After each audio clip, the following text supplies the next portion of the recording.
Oh! Welcome, guys. We might be drunk. First guest in the new studio. Hey! Whoa. Fahim Anwar, everybody. Thank you. Beautiful, beautiful place. Thank you for having me. Thanks for coming Beer in. Jews in the house. Hell yeah. Can you put the apron on for me? I like the apron. Thank you. It makes it more professional. There we go. All right. Look at that thing. You look like you're a surgeon in the Look at 20s. It's very Yeah. Brooklyn. What was that Clive Owen show? The Mick. The Mick. Did you watch that? No, it was the Nick. The Nick. The Nick. Was it good? The Mick is like an Irish slur. That's what I popped in during drinking. Yeah. Yeah. Yo. Was that show good? I liked it, yeah. He's fucking awesome. He's great, Clive Owen. Sexy guy. That was my ex's number one, what do you call it? Not comment card. Oh, Hall pass. pass. Hall pass. He's like a man's man, though. You know what I mean? yeah. Like Chris Hemsworth is sort of the Metro Dolphin, no hair. But like Clive Owen is, that's like rugged. He's rugged, exactly. Yeah, he could have been like a Bond. He's suave, but still kind of a dude. He could be a Bond. He'd be a perfect Bond. Is he Yeah. handsome without the context? Like without the movie stars? You still Yeah. into I it? think he is, yeah. I mean, But he's ladies cool. like him. Cool adds. He's like the British Clooney. Ooh. But remember what the bar Clooney. used to be? Like, remember Tom Selleck was the bar? Yes. That's how muscular you had to be. That was enough. right. Yeah. Like Magnum PI shirt off. There's no definition, but No. that was it. Well, is there no definition? Pull up Selleck. Look I at- feel like yeah. he had some definition. He was all right. He was beefy. It and was he had like- a hairy chest. Healthy dad bod. But the hairy chest, I'm really mad that went out because Right? That's nothing. No, that's Reynolds. there. Oh, he's Yeah. ripped. What are you guys shredded. talking He's about? just Compared to nowadays, Boy, what a dilf. Yeah, I mean, he is primo that doesn't dilf. cut it today. yeah. The legs don't cut it. The up top, he's all right. Man, he is a hunk. I never really thought about him. He's a hot guy. Look at this guy, yeah. glowing with the stash. That stash smells like puss. No doubt Oh about my it. god. And good, like good. He's more good ripped puss. here. Yeah. Quality puss. Puss, yeah. Yeah. The chest hair. That's what it is. The No, chest. what are you, You know, kidding? I have Pull a up theory. young Reynolds though. He's got it too. It wasn't the story with Burt Reynolds that he did Playgirl, and he was like, all these chicks are gonna love me. It's just like gay dudes who read that. He just got like a big gay dude following. I didn't know I was gay. I have a I mean, that's subscription. what women do you think are looking at this? He This was is just for cool gay and dudes. confident. It's all about the confidence. He's fucking around. He's fun. I feel like girls say they're not into chest hair when they're younger, and Yeah. then they get old enough, and then they realize the truth Yes. That they're into it. that they're into it. I know. I remember I dated a girl very young, and she was like, "Please shave your chest," and I'm so mad at myself. I did it, and I.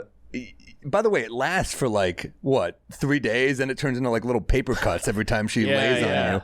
So never again. I was young. I was insecure. But now women are like, "Oh, you're manly." I'm like, only in this way. I can't fix shit. Right, right. It's a deep voice and hairy chest. Every other way, I'm a fucking coward.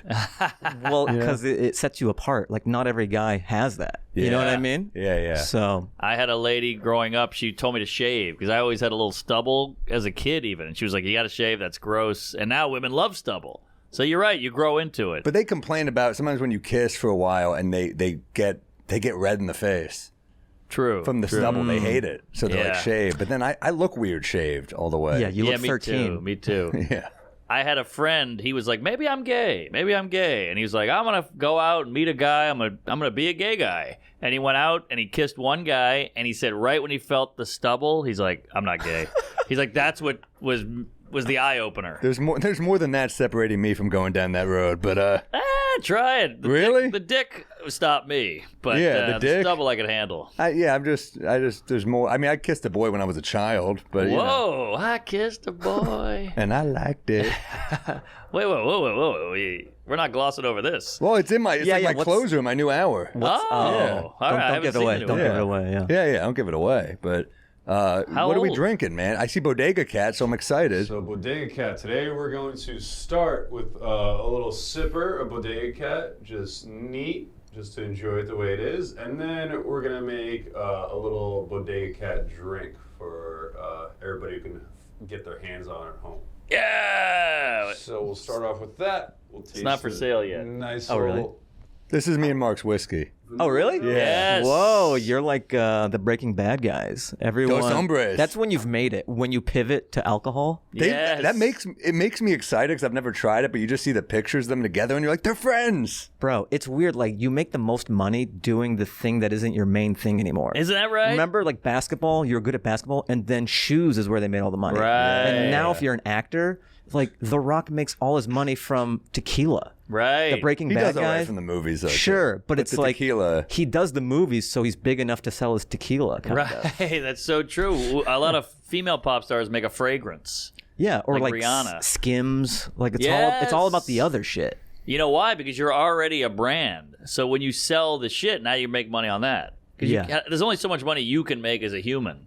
You have to make a product that people can We'll buy. try Well, this. and Let's know what you think of alcohol. this. I love this. I'm proud of this whiskey. Cheers. Cheers, Mazel. I'm getting there. Also, booze will ruin your life unless you get in front of it and sell it. It's a good You know point. what I'm saying? We took the beast. We're doing both. All right. The podcast is not helping our health here. Well, we're going to die happy. It's really good. Oh, that's good. That's smooth. But I'm just saying, if you have a problem with whores, instead of letting the whores ruin your life, buy a ranch Be a pimp. Yeah. and flip it around. Flip it. Now you're using the whores. Yeah. So what was the process of this? How did you get your own? So long. It's been, I want to say 16 months it's been. What do you think, Mark? Yeah, it's been a while. Just from idea to conception, we had to design the bottle, we designed the label, we picked out the rye. Then it's illegal stuff, so it's a nightmare. That's pretty baller, man. But it's coming. It's coming, dude. I'm a Thank fan. you. Yeah. This is fucking good whiskey. Bodega. It's really nice, actually. It's really like a rye, you know? Like, very crisp, a little tart. Very nice. I got the slug line. You've arrived. All right. We'll throw a little quotation on the RYE. Come on. You've been in England too long with these fucking that's puns. Yeah, doing that These show. fucking puns. They got me. It's like a pun packet. Like, all right, we Yeah. need 8 pages of puns. Yes. This is Mark will say yes to fucking everything, and the problem is he says yes to everything. So now, because we do a pod together, they're like, "Well, Mark did it." I said no So to they turn think it. you'll do it too. Yeah, any fucking open No, micers he's not doing podcast Mark does, and I'm like, look, I'll do a podcast when I can, but you know we're busy. I need to write jokes. Mark does some random open micer in like Raleigh's podcast. And there he's like, Norman did it. Well, I said no to kissing that boy that asked me. You said yes Well, I to felt that guilty. one. I had to make it up for him. I have noticed that. Like, you're like the Lil Wayne of comedy. Ooh. You feature on every track. Right. What, is that a conscious decision where you're like, I'm going to do everything? No, it's I can't say no. You ask me to do something, I'll do it. Sadly. Kiss that boy. Yeah, I'll do it. All right. And that's how I got Kevin Spacey autograph. But no, I can't say no. People ask me, I feel guilty. And then sometimes if I have nothing to do, I'm like, oh, I'll go do that, even though it will help me in no way and it's a waste of time and all that, but I'll do it. Don't you feel mad though if you don't have like that's writing time? It's cutting into. I know, you're right. So I've gotten better. I've cut back. But You should be writing RYETI. There we go. writing. Writing. Yeah. That's all the old alcoholics, like all the old writers used to just drink like fish. Oh yeah. All the writers' rooms. Yeah. Like even SNL, it was all fueled by Coke back in the day. I keep on hearing. Yeah. Yeah, that's true. Now, do you think SNL? I mean, they probably still party. Some of them. Yeah, I think it's a different culture. Like, you can't be that fucked up. It doesn't. There's too many talented sober people where people's threshold for that are like, I'll just get somebody who's sober and can do the job. Oh, Yes. you're right. And also back in the day, we didn't have a lot of therapy. Like now it's all like health and wellness and, work on yourself and mental health. And now it's like all that shit. So you don't need booze as much. Well, back in the day in baseball, like the players were all drunks and eating sausages every day. Yeah. And then guys start doing steroids. You're like, well, I guess if I do the sausage and the beer every day, then I'm like 2 steps beyond, you know? Yeah, right. It's like a Mickey Mantle gene, right? Like when you can. Is that what Burt says? Yeah. He's got it, man. What is the definition? Just like you could do whatever you want and you'll still. Well, Mickey Mantle died very young. Did he? Yeah, what was it, like Oh. 61 or something? Pull it up. I mean, and then No. he also was doing the whole speech like, "Don't be like me." That fucked me up as a kid because I grew up watching the Yankees like old documentaries with my grandpa. So Oklahoma. yeah, wow. what was it, 64? All right. Oh, damn. Well, Norm was what, 62? Have you seen Norm's Lou Gehrig SNL sketch? Yeah. Oh, I love that So one. good. So good. That's gotta suck to be the guy who, you know when you have an ailment and you go to the doctor and like, oh, this is called Johnson and whatever syndrome. You're like, oh, okay, at least someone else has had this. But when they're like, we're gonna name this after you, that fucking sucks. You have the Mark name Norman of it. disease. That's when you can't say no to any podcast. And It's you like fart. the worst version of having a sandwich named after you. Yeah. One of my favorite Curb episodes. Yes. When they're fighting. You ever see Larry that David. one? Did you ever? Whitefish and mayo. Yeah, What which are I you like. talking- I like whitefish. I like That's- whitefish, but mayo? Come on. You don't like mayo? On fish? But that's the salad. That makes it the fish salad. Ah, good point. Good Are point. you a drinker on the road, or are you kind of A little bit. Like, Yeah. this is fun. So when you guys are like, hey, we've got these drinks, I'm like, yeah, fuck yeah. Yeah. But yeah, I'm not first to be like, yo, let's get some drinks. But if the occasion arises, I'm down for it. But I Not a social never, drinker. yeah, I'm like a social drinker. That's Yeah. better. You don't want to be an alone drinker. Yeah, I'm not there yet. It looks cool in the movies, but then when you try it, you're like, this is kind of rough. I mean, look, I know there's people watching this having a drink right now. You're not alone. We're with you. But I do know, like, sometimes you're all by yourself. I'll have like one if I'm watching a game or something. I think we've earned it. At Yeah, our yeah. age, we work hard. You go home, you have one highball, you watch TV.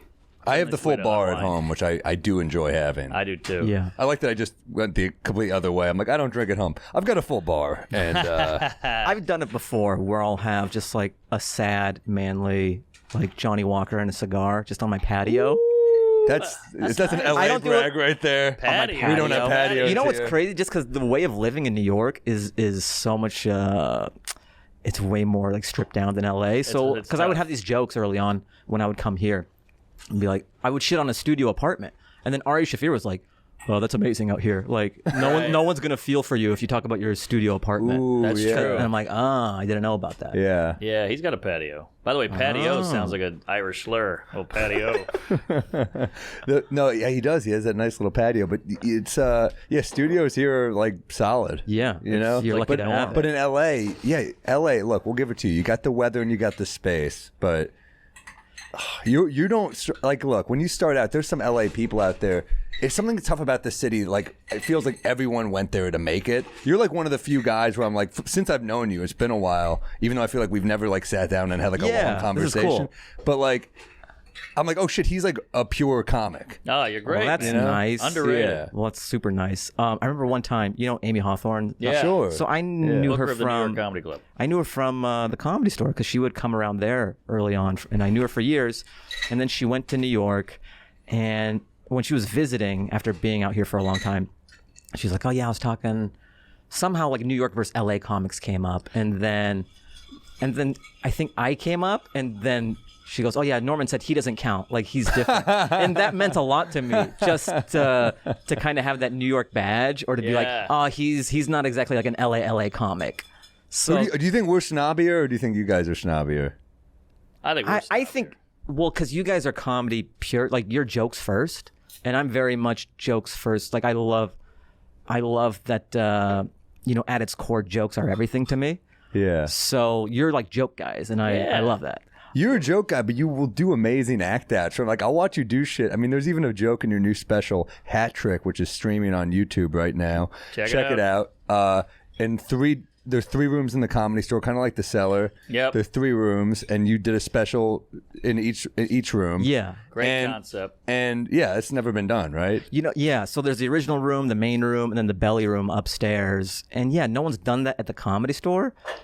But one guy's like, Ray Romano did this, and I'm like, I know I'm the first at the Comedy Store. Yeah. I don't have the concept of like doing 3 different mics somewhere. Right. But the guy's like, Ray's did this, and I go, yeah, he did that. You're like, also, I got a great idea about a show where everybody loves me.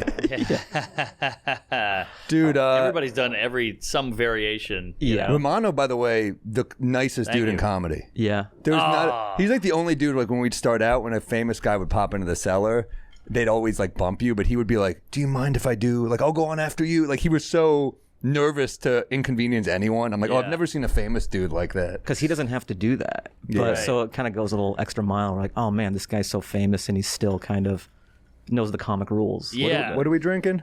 So I guess we'll call this one the Bodega Vaccine, Ooh, I like it. the Deadly Omicron.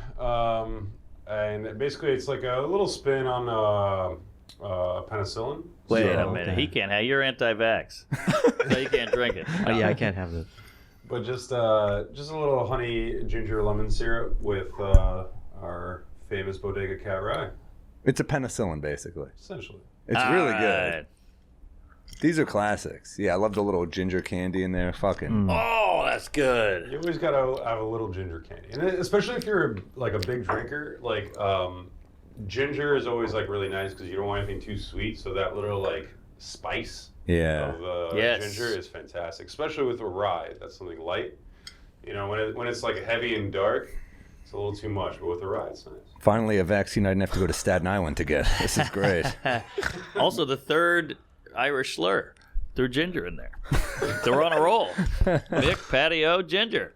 So you have a joke. I'm talking about like act outs because you are hard jokes, but then you'll do act outs. Like you do a Cobra Kai act out, the mass shooting joke. Yeah. You know, where you kind of just say like, these kids just learn karate instead of shooting up a school, and we're supposed to believe that. that's And then a he great does the premise. whole like Miyagi-Do. I can't do it, but it's Yeah. like, Yeah, it was like a kid gets bullied in high school. He comes home, he sees his dad's AR-15, and he goes, "That's the coward's way out." And then just starts doing all this shit.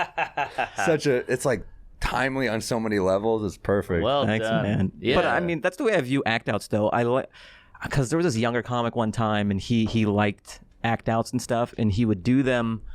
But I always say you got to earn the act out. Yeah. So it's like joke first, and then that shit is just seasoning on the already kind of like Yes. tight joke. Yeah. It's a tag almost. It's a tag. Yes, the act outs are kind of tags. Right. But if you're like on stage pretending you're in a hang glider or something, I could tell when you're like, oh, you just wanted to act like you were in a hang glider. Exactly. I saw guys like that early on. They were great at sound effects. And this guy, I'm like, he'd just be doing like a siren. I'm like, there's not even a fucking joke. You just wanted to show us you could do a siren. Yeah. Or It's the like guy who can impressionist. beatbox. They put Oh. beatboxing in. You're like, that's not a bit.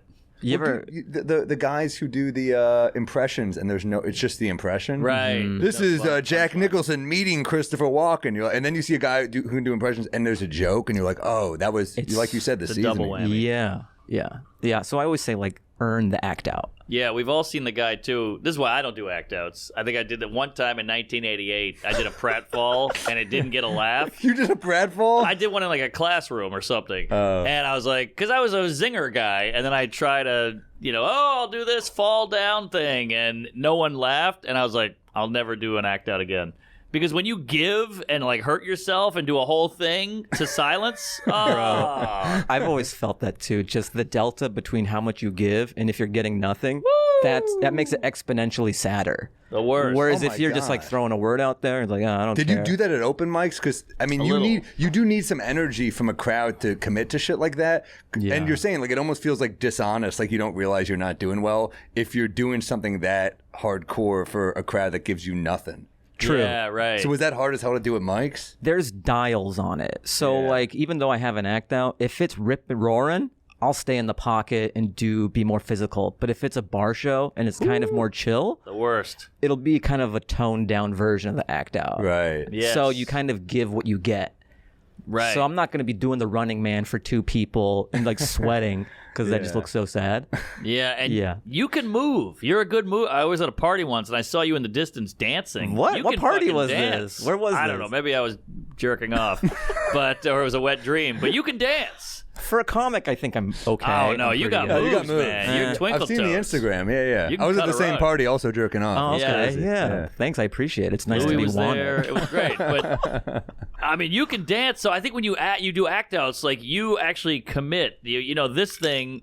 If I do it, it would look silly and dumb. But But you what, actually though? I will look say good this doing also. Oh, that's nice. Thanks. Sometimes a comic, if you never do it and then you do That's it, true, too. like I remember Nick DiPaolo on like a early album did like a sound effect and it killed so hard because they were like, "This guy does sound it. effects." Style change. Ian Edwards Yeah. is like that too. He's so chill and he's like a brilliant writer and he's so like measured and has great jokes. But sometimes he'll do an act out, and I love that shit because Yeah. that's my jam. And Right. so it'll hit even harder because he doesn't do that a lot. So who's one of your guys coming up where you're like, this is what I want to be, comic wise? Like when I was coming up, I mean, what I like stand up was never really on my radar when I was super young, Mm-hmm. but Delirious put it on the map for me. When I saw Really? that, I was like, I could see that. Eddie Murphy. I Yeah. mean, great jokes, great Presentation, act-outs, and it's- it was everything. Yeah. Because prior to that, my comedy knowledge was informed by like The Simpsons.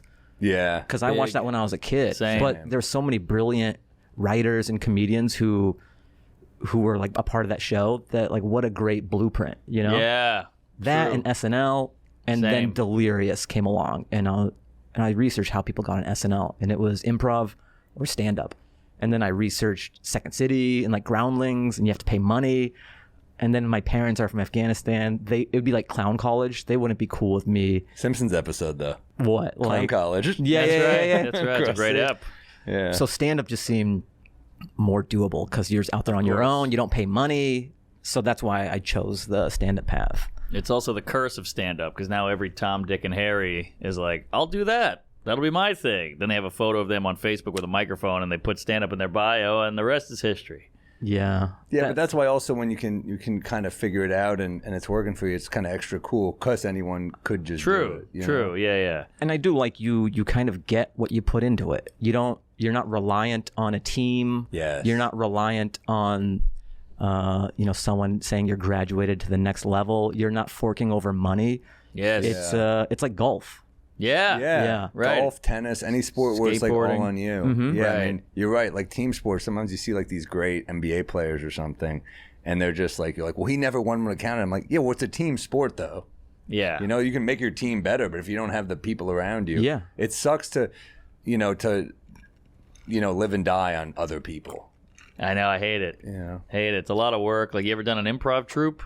Back in the day, yeah. I did one, and it's really, you got to be there on time, hang out together, be together, write together, like do stuff together. It's a lot. Didn't you do a sketch thing? You had a sketch special too. Oh, didn't Goat you? Face. Yeah. Yeah, that was like because we would do both. We were Who all was in that with you? It was Hassan Minhaj and Wow. Aristotle, who's on SNL now. Wow, what And happened? You Asif Ali. got fucked. I know. You know what's You're here it's, with us. it's kind of confirming though, because I think we were too early. Like we were putting out some nice YouTube sketch. We were doing it for 2 years, and just the industry didn't get it, or they weren't really about it.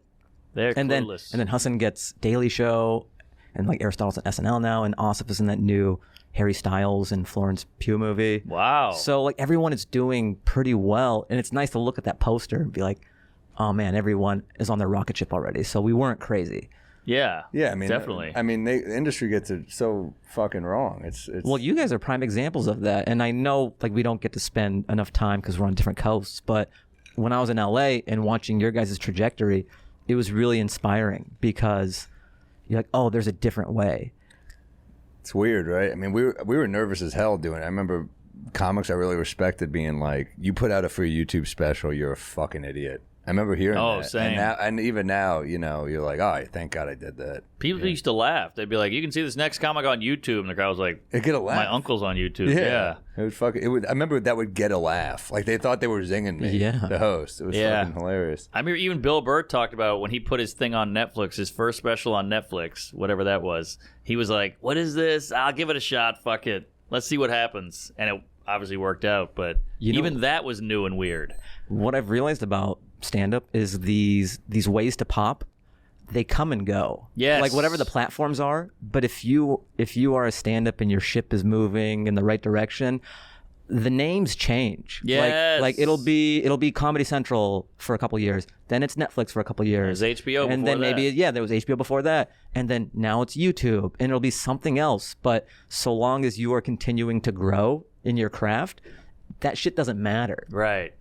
Because the new thing will come along and they'll just look at where is everybody in the pantheon of comedy right now. Yes. And we go, okay, we'll just choose from that. But I've noticed all those things you named, Netflix, they all kind of somehow end up on YouTube at the end of the day. I you noticed know? that with late night, like the Tonight Show night. and everything. Right. When that was such a tune in. You do a late night set now. You get like maybe one tweet. You guys love them though, right? You still do them, huh? You just did a cold Corden. Yeah. It's Why- fun to do. I don't They're know. fun. I like Does it doing just them. feel like Feels like you're in the mix. old You're Hollywood, on TV. old yeah. showbiz. You put a set together. It's exciting. It's a tightrope. You can't fuck up. Yeah, I don't know how many more I'm going to do, but I like. I mean, how many more can you actually do? I feel like all these shows are going off the air. I know. You know? Everybody's starting podcasts. Also, doesn't Kimmel tape his in Vegas? I'm like, doesn't that eliminate the purpose of doing I know. a late night? You're like, I'm doing it to be in the building, to feel like I'm in showbiz. Yeah. They send you to Vegas? Yeah. I don't want to go to Vegas for any reason. Yeah, I'm doing Colbert. It shoots in Tampa. I don't know. Yeah. What's your mindset when you do late nights now?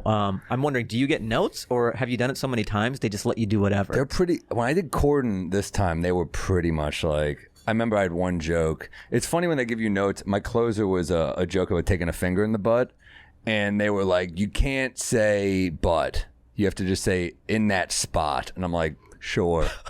What? It's almost more fun at that point where you're like, let me allude to. You almost feel like you're Carson. You know, you almost feel like you're doing like a sex joke in the 80s. You're like, fuck it, let me give it a try. As long as it still hits. And I tried it on stage and it still killed the same. So I was like, yeah, maybe it's not about the butt thing. Butt just sounds funnier than in that spot in the butt. But, it's also weird when you've been doing it a certain way for so long, and they go, "Can you do this?" And you have to unprogram your mind in like the last second. Totally. And it's weird because these shows are like comedy shows. They're all about being funny, but then they're like, could you be less funny right here? Do this less funny. And you're like, this is how it works. I know, but you got to do it this way. You're like, all right, so you wouldn't do that with sports. You know how you shoot from here and it always goes in? Shoot from the locker room. Yeah. And, we'll see what happens. Yeah, no, it's annoying. So that's the thing is when I remember doing a Fallon one, the amount of notes they gave me, I was just like, I don't want to do that. I'm fine. Yeah. Yeah, Chris D turned down a Fallon because they wouldn't let him do an accent. And he's like, my wife and daughter are Puerto Rican. Yeah. I got to do their accent. They're like, it's kind of offensive. That's why he married a Puerto Rican, so he could do the voice. Exactly. Yeah, he's like, I want to do this voice. I think he has a trans friend for that reason as well. Yeah, White guys were going down. Yeah. That's why. Yeah. Yeah, when you weigh it now, it makes less sense because if you're putting all these like handcuffs on you to do a late night set and it doesn't move the needle as much as it did back in the day, not you're like, at all. why don't I just put this clip on YouTube? I know. or There's on more rules and Instagram? less traction. I Yeah. mean, it's interesting. Like Good T-shirt. yeah, More rules, less traction. KY jelly. More traction, I guess. And less But, rules. I messed that one up. But it is weird when you get those notes and you're just like, but this doesn't. But then you'll get like a publicist who's like, no, it's important. It's a good look, and you're like, good luck. You know what's a good look is selling out on the road. That's a good look. Totally. How do you guys feel about publicists? Did you hire like a traditional media? Because I think things are shifting where it's way more important to like have somebody who knows the digital space more than anything. Yeah. Yes. Because someone's like, hey, we're going to do a Vulture article. Like, who cares? But if Yeah. you know Instagram algorithms or TikTok algorithms, that's way more valuing. You need a hacker more than a publicist. Totally. Right. I need like a Russian bot spy or something. You know? need like a 12-year-old who just knows the trending hashtags and dances and shit. So Yeah. true. I had a TikTok, and I'm stuck at all that stuff, and it had 15,000 followers, and somebody hit me up like, this is crazy. You have this many on Instagram, this many on YouTube. How do you have such a low TikTok? I was like, I don't know. And he's like, I think you should tear it all down and let me do it. And I was like, go for it. And now it has like 300-something thousand in no time because of this kid. He just knows what to do. Yeah. And it's all the same videos. It's fascinating. He resized one. He changed the banner. Popped. Yeah, you need somebody who like understands that space. Yeah. I have to find that person, like, because I was toiling over the special. I go, do I hire because for my first one that I did on CISO, I had a traditional PR guy. That's right. Your other one was on CISO. CISO. Yeah, CISO. yeah. Were you able to re-release it on YouTube? R.I.P. Well, I know, R.I.P. So CISO was like Peacock before Peacock, which is so sad. Yeah. It was Peacock 1.0. So you know how hot Peacock is nowadays? This was the first CISO. iteration of it. That's crazy. They got you. Who else did they get? Stanhope, Joey Diaz. Joey Diaz. Wow, these are like big Yeah, names. they had some real Damn. people. It was a thing for a minute. But you know, like, look, even when I did it, I knew no one was going to see it, but I knew it was a stepping stone special. I knew that I would at least get to put this out there. It would look beautiful. I would get to at least artistically put the thing out there. Yeah. And then eventually, when CISO went under, I think Comedy Dynamics, they licensed it to Comedy Central. So it's on their YouTube now. Oh, that's good. So at least I have two specials that are accessible on YouTube now. Nice. So it worked out in that way. But nobody saw it when it came out. Wow. That must be heartbreaking. I had that. I remember DeStefano and I had a similar thing. We were talking because we had a special on it was on Comedy Central back in the day. And Norman did the same thing. We did the hour special on Comedy Central, and we're being like, "Wow, this is amazing! It looks amazing, like same shit. Like I'm proud of this special." And then you go on the road, and you're like, "Looks pretty similar to last week," you know. So that's a bummer when that happens. When you catch the things a little too late. Yeah. Yeah. I know what you mean. I remember I got on Guy Code like towards the end, where it was great if you got there in the sweet spot, you know. Of course, that but was a I was big in there show. like the last year. I got or into two. Ace of Base, the band, like a week ago. So just doing the weird raps. I want to be with you. that's crazy. So I didn't know you were on that. Yeah, CISO. Did it help I'm a at all? CISO alum. The I got Guy a Code hoodie out of it. You get a hoodie? You know, enough time has passed where it's not as sad when I wear the hoodie. Now it's kind of cool. Like, Right. oh, fuck, a CISO hoodie. Nice. Yes. It's like CBGB. Totally. I forgot about And that. I'm further enough in my career where it's a nice throwback. Yes. Whereas after it happened, it still kind of stung a bit because CISO is like quibbier, you know? I saw a guy wearing a Letterman letter jacket, and I was like, "That's pretty cool. It's like That's vintage awesome. now." An actual Letterman jacket. Yes, That's Hey, crazy. there you go. Damn, that's is this the thing that you feel like? I saw it's gotten a ton of views in a short amount of time. Do you feel like this is the thing that's been the biggest so The far new for you? special, you mean? Yeah. Kind of, yeah. I think because the CISO thing that Comedy Central put out on their YouTube, it was already a few years removed, and it was kind of unceremonious. Right. So, like, it's cool, it's accessible, but it's almost me from years ago. It's not very immediate. This has been a great little lightning rod moment and introduction to me that some people may not know my stand-up because, like, I'm not super present on podcasts or I don't have a ton of stuff out there. Like, Do you hate doing podcasts? no, you know, it's kind of inspiring just the control you get to have over it. Yes. Fuck these 'Cause industries. Back in the day, you had to. Oh, damn, that's a good looking website. yeah. Sorry. Thanks. Interrupt. You had to get on sitcoms and shit, you know? Yeah. You were hoping to be six on the call sheet on some TGIF sitcom to pull some ticket sales. But no one watches TV anymore. Right. And people are really savvy. Like, it's cool that comedy fans are super surgical with what they tune in on. They don't Yeah. watch a show to be That's like, right. oh, that guy's good. I'll go catch him on the weekend. It's They love splintered stand-up. now. Yeah. Yeah, you should just watch what was on. Now you find your own shit. You meet up with people and they're like, "Are you watching this?" You're like, "I've never heard of that." They're like, "It has 400 million views." You're like, "I didn't." But then you can just find stuff. There's Yeah. so many avenues. Yeah, I saw someone trolling Stavros on Twitter, being like, "If it was a good special, it wouldn't be on YouTube." And you just want to be like, "You know nothing about comedy." You're way behind. And also, buddy. like, how you digging a guy? Like, that's the funny thing about YouTube is probably the best avenue right now. Of Easily. even Netflix is most probably even better accessible. because Bro. you can just click that fucking link. Anyone. When I was thinking about what to do with this special, I just knew, you know, I'm at a point in my career where I can't afford to have people not find it. I needed to make it as frictionless as Yes. possible. Yes. I needed to KY. be able to do a yeah. I needed to be able to do a pod, hyperlink, or tweet, Yes. hyperlink. That's IG it. stories, swipe up. Your Because Twitter bio. yes, Link. that's where I'm at right now. Like, when you haven't broken yet and nobody knows who you are, it's way more valuable for people to be able to like access it. Well, Yeah. also, we've talked about this, but like the Louis method is great if you're huge already. But also, you know, with people that don't know, you pay what $5 or $10 for the special, but you're not really getting new fans when you do that shit. Yeah. Because no one's taking a chance spending money on things. Yeah. Very few, I mean, look, I'll rent a movie if it's a good movie, but I feel like most people don't do that shit. No, it's got to be a hard word of mouth. Hard, like, you got to see this. Totally. I think comedy is moving. We've always been kind of adjacent to music and Yeah. indie bands, but I think with the way the models are going with podcasting and specials on YouTube, it's becoming more and more like indie bands, where I Yes. think it's cool if there's a comic that you like, you know, if you're someone out there and people aren't hip to it yet, like, oh, this guy's like, you know, it's like a Modest Mouse or something before they break. Yeah. It's cool to be in the know. Yes. Because it's that accessible now. I Oh, felt I that. see that in my crowds. I'll see someone wearing one of Mark's comedy shirts, and I'm just like, God, this is so stupid. This is so stupid that people just buy shirts. It's funny to me. It's like hilarious. it's weird. I love it. You know. Yeah, they're on my website.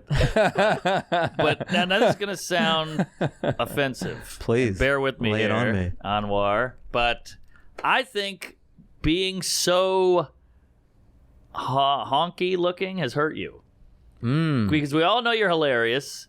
comics will share, like Joe List will be like, have you seen this? And it's a video of you doing a sketch or something. And I'm like, this is hilarious.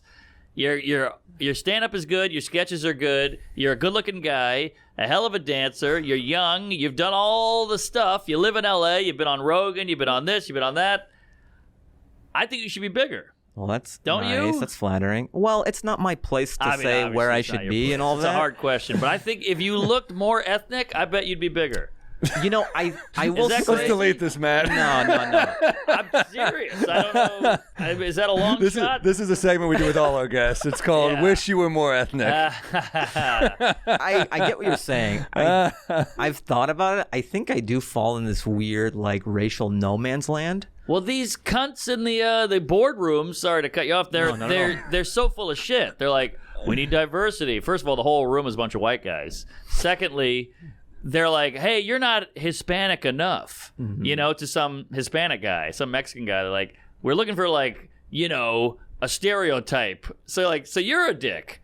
He's Mexican. And you're like, you're not Mexican enough, though. Yeah. And that's what I'm talking about. You're kind of nailing it on the head. Thank you. There's this thing, because it's been my experience, just being in Hollywood and stuff, that there are these diversity opportunities. Yeah. But it's if you're within this certain band of course, you have to be using that as like your weapon. Or but if you're using that, you're kind of a lazy comic. Because by the way they mean, Agreed. By the way they mean using it, it's like a lot of those like ethnic stereotypes that you're leaning on a lot of times, and you don't lean on those. No. I've always like Mencia was a guy with Sure. whatever. But I mean, he was a dude that was like, that was his whole persona. He changed his name to sound more Hispanic. Ned Holness, right? He was. There you go. I'm very American. My parents are from Afghanistan. I was born in Seattle. Your last name is Holness. It was Holness. Yes. I'm cousins with. But I'm very American. I grew up I have American comedy sensibilities. I like funny first and identity second. It's not same. and so if I go in and I want to pitch like a workplace comedy or something, they're like, well, we can get that from a white guy. Like, we brought you in because we want to.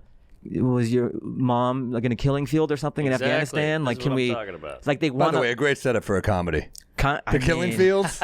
Yeah, Hilarious. Well, it's a good title, Killing Fields. But it's like they want you to be diverse in the way they want you to be diverse. Exactly. So it's like this liberal racism kind yes, Of course. And that's a lot of Hollywood, and that's I think that's part of the rise of YouTube, is that they were making what they made felt very insincere. Yeah. And that's why all these YouTube specials really started to pop up, I think. Yes. Yeah. I think the industry never really gave America enough credit because I think they would have blueprints. They just want to make money. It's like the stock market. So they only know what's come before and these trends. So they go, okay, we know we'll get a return on this. But if you see a guy like me, I'm Afghan, kind of ethnically ambiguous. There's no data points as to like we'll get a return on investment. Right. Because you're looking at everything but funny. Like, funny is secondary. You got that right. Yeah. But what's great about YouTube and just straight to the people is they don't really care about that shit. They kind of just want to be entertained. And word of mouth is everything. Like, if something's funny, people will share it. Like, don't you feel good sharing something good? Like, if I see a good movie, I'm like, dude, you got to watch this movie. It's great. Like, people want to share stuff. Yeah, especially now with so much content. There's so many movies. There's 18 networks. There's Hulu, there's Amazon, there's Apple, there's Netflix, there's whatever. So you got to hone in because there's so much trash. I mean, how many times can you watch the British Bake Off? How many times you watch Is It Cake? So when you find something good, you got to share it. Don't drag the Is It Cake thing. Ah, shit. We got a cake lover. Hold on. This isn't a real microphone. Let me slice this. The whole time? What a great reveal. The beard Jew, we just cut him in half. Dude, it's so true. But it is, it is tough I mean, you make a good thing, I think people will find it. And also, when you're on YouTube, I feel like the audience, like, they feel like part of, like, it's like an underdog story. It's kind of cool. They're like, well, this didn't get made. It's funny that some people feel shame in that, because I'm like, no, I think it's really cool that you self-release stuff. And I know some great comics have held on to material for too long because they don't, maybe there's a fear in, like, you hit me and Mark up before and asked about, like, should I put it on someone else's channel? Should I put it on mine? Yeah. It seems like you're happy you put it on yours, right? Totally, yeah. Because you're going to have that shit at some point anyway. You may as well get the Well, things hits. like we talked about before where the labels change on whatever the hot platform is at the time. But what's cool about putting it on your own channel is like, as long as I'm alive, I'm here to stay. So I get to build the channel and I can continue to put more stuff on my... So you're kind of reinvesting in yourself. Yes. Rather than making this cool thing and giving it to a conglomerate who had nothing to do with it. Hoping to get a little more views, but it's not even promised. It's it's short money that like I want to get it out. I want a lot of money. I want people to see it, which I get, but you got to build something and because I think eventually comedy and TV and all that will be your channel. Like Fahim's YouTube page will be like TBS in the future, and I'll watch your page. I'll watch your page. I'll watch that. But that's what TV is going to become. I don't think it's going to be these networks. Maybe those will always be there, but I think it's going to be very specific in the future. We do it with podcasts. Like you got this podcast, that podcast. You just listen to the radio. Yeah. People just kind of subscribe to whatever they want. It's and it all OnlyFans. comes into one. We're all There you OnlyFans, go. basically. Perfect example.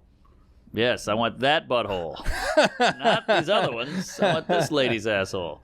Are you getting a lot of messages online about this special? Yeah, It's got a lot of views in a short amount of time. It's really cool because you're too close to it. You know, when you do it like a special, you've seen it a million times. You've been in editing. It doesn't hit you like an average audience member, you know, because you're just too close to it. So it's cool to see it from the response of other people. Like, yeah, it's been great. And I think they appreciate, because my goal with this was I didn't want the glitz and the glam. I just wanted a throwback to, I wanted to capture rather than recreate, you know, because when we do specials, sometimes it's sort of like you've built all these jokes. Yeah. And then it's a celebration of the material, but people know it's being filmed. Right. I wanted this just to be a fly on the wall experience at the store. Like it's a regular night of operation. Oh, really? No one knows, like they don't know there's cameras and stuff. I didn't know that. So, yeah, so there's That's no even artifice, cooler. there's no big to do. Yes, because we've all seen those specials where you do one line and everybody's like, ah! Yeah. And you're like, all right, come on. Yeah, I wanted it to feel kind of real and honest. And I think some people have responded to that and they can tell. They go, oh, this is cool. It's just raw. It's not like we're trying to pull something over you. It's just take the lens cap off and Totally. yeah. Good on you, man. How do you? I Thanks. mean, now he just recorded a special. Nice. Now you just put one out. What's your thing? Because you do the road. A little bit, yeah. I'll pop out every now and then. What about new material? What's your move? Like how I build? How you got to build? And then if they saw that, so they see this, they come out and see you.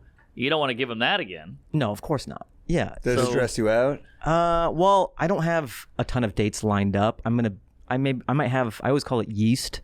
You have maybe 15 minutes of yeast to build the rest of your new hour. Yeah. Right? So I'll be building at the Comedy Store and just places around LA, get it to a nice place, and then probably go on tour with some stuff that's not from this. Okay. You got How some do you guys yeast? do it? I got an infection.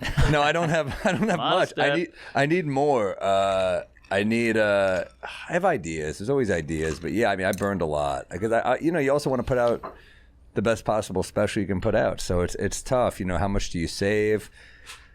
Yeah, I wish I had more new stuff to go off, but at the same time, like, you know, pressure's good. I mean, It is. It is good to be like, fuck, comedy. I need stuff. I am nervous.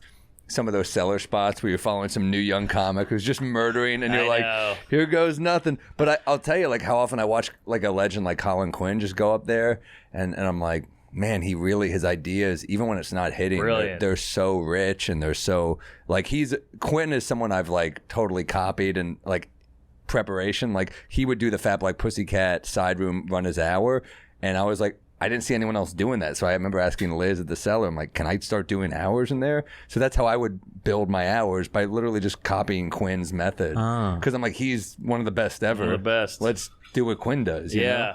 And still got great ideas. I opened for him, I don't know, this is probably 4 months ago now, but I was in awe. I was watching his set, and I was like, this is brilliant. This is all like special worthy shit, and he hasn't even put any of it out yet, and it was all new, and he's on another level. But I usually build, because most of the spots around LA are 15 minutes. So, Which like, is tough, right? I mean, it's like, what? it's just tough to write a new act, and because you feel guilty, I think, when it's a short set, just doing all new shit. Well, yeah. I wouldn't do an entire set of 15 new, so I'll slide in maybe a few jokes. That's the move. Yeah, you slide in a few. It depends what type of show you're doing. If it's like a younger comics bar show or something, and you're doing it for free, that's kind of free reign to do whatever you want. Yeah. But yeah, I kind of traditionally build in little 15-minute increments around LA and then take it on the road. Do you guys build on the road? I do mostly on the road. What I like to do a lot is I'll do it like a long setting, give them a good show, and then at the end I'll be like, hey, can I do new shit? That's awesome. Oh, I think really? That's awesome. That way I'm kind of like I've given you a good show, and I kind of sell it as, hey, I'd like to come back here with a new hour. So I'm kind of being like, I'm doing this so I don't, turn into a lazy fucking comic. So usually they're incredibly supportive. Sometimes when a joke bombs, it's funny. I mean, it's like when you set it up like that. I know some comics will just sneak it in to see if it fits. But I like to really, I do it sometimes, but also I do like on the road when you're first in the fetal stages. I like doing that. That's a good move because they're a little more giving, maybe, or forgiving. Yeah. Well, and you've already given them a great show. Yes. So this is just like DVD extras. Right. So they're stoked. They get a window into the process. Like, oh, cool, he's trying out some jokes. And a Good bad point. joke is it will get a laugh sometimes because they'll be like, oh, that one wasn't there. Yeah. It is a funny moment to have with the Of audience. course. And you go, I know that was bad. And they go, it was fucking bad. That's a great moment. What I've been doing in LA, I've started this show just to work on new material called Fahim Works on Stuff, and his friends drop by. So I MC it, and I'll do 5 minutes of new stuff in between, but I have my friends who are doing... Where is it in one night? I'll do it like in the belly room. Nice. So it's like 80 seats, super low key, and I don't have the burden of bringing the heat, like because they're gonna get some great comedy as I bring them up, and it's an opportunity for fans of mine to kind of see me working on new stuff. Who like what kind of comics are popping in? I'm trying to think, like Jesus Trejo did it one time. Kirk Funny Fox. guy. Oh, good jokes. Good one-liners. Yeah, Ian Edwards. Who like when you started at the store in LA, who were your favorite guys? Who were guys that you were watching there that you were like, oh, this guy's pushing me to write. This dude's fucking awesome. Or like, and maybe an older guy who like that maybe helped out a little bit. And you've seen... Oh, sorry. Oh, no, not at all. You've seen the store and all these different... Totally. These different iterations and timelines. Like we just got past the Juggernaut years, which I call it. Right. Where every star came back and the lineups were fucking insane. It was the Avengers every night. Right. And now it's this post-pandemic. It's still cool, and a lot of the shows are sold out. Yeah, this is like the first half of Endgame. Yeah. People getting back together. Yeah. Bobby was always great. Bobby Lee. Yeah, he's funny always guy. really We got to get him on this. yeah, he's amazing. He's a great Just- on pods. all about paying it forward, and he's just wise. He knows the comedy game, and would take I think he was one of the first guys to take me on the road with him. Oh, nice. Yeah, giving advice and stuff. Neil Brennan is a guy too, just Love like Neil. brilliant joke Another guy writer, we gotta just get so on. fucking sharp. Yeah. Yeah, his some of his jokes. I love his bit and his half-hour special where he's talking A lot about of like, good jokes on that you one. can't even compliment a woman anymore. You know the Me Too joke. He's like, yeah, that was your problem, giving women compliments. I love his bit about he's like, women, their bodies are so amazing. If you were an architect, it's like big tits, big ass, small waist, tiny feet. If you were an architect, you'd be like, it's not safe. That is such a great line. Yeah, you know what he's Thank good you. at too is like he'll do men versus women bits in ways I'm like, oh, I've never heard that angle, which is Yeah. A lot of times people will think when you think something's going to be hacky in the setup and then you're wowed in the punchline, Yes. it's almost even cooler. Yeah, Not that I think totally. his jokes are going to be hacky, but like a setup where you're like, oh, I've heard a lot of men versus women bits. Yes. But when it's done well, you're like, oh, Yeah. He's good. kind of like a whiskey. You think you've had them all, and then one day Bodega Cat shows Here. up and blows your mind. Not hacky. Oh yeah, that was smooth, man. Almost as smooth. as whiskey. No, so Neil, Yeah. Bobby, Yeah, Sebastian, Burr would come by. Bill Burr. Wow. Yeah, Burr's amazing. He's one of my favorites. Sebastian's a guy. I just saw him at the Garden. We talked about it, but I was never like a Sebastian guy. I like a tell. I like a little gritty. I like a guy who talks about his dick or a funny lady. But Sebastian was always like, "Oh, that's one of those bigger comics," and it never grabbed me. And I saw him live, and I was like, "This is a great show. Yeah. This is amazing." I have a theory when it comes to maybe performance style of New York versus LA. I always thought about the actual like theater space when you do stand up in New York. It's the real estate is very limiting here. So it's like a small stage. Good point. There's not a lot of room to play. It's like a goldfish. Yeah. So in LA, the stages are bigger. You have We die more very room. young here, is what Mark means. So you may be more apt to explore the space in LA because you're not people on people. Whereas in New York, you're kind of on a milk crate. Yeah. The mic's here. So Interesting. you don't even think because you're in a cage a little bit. I like it. Kids in cages. Yeah, I mean that's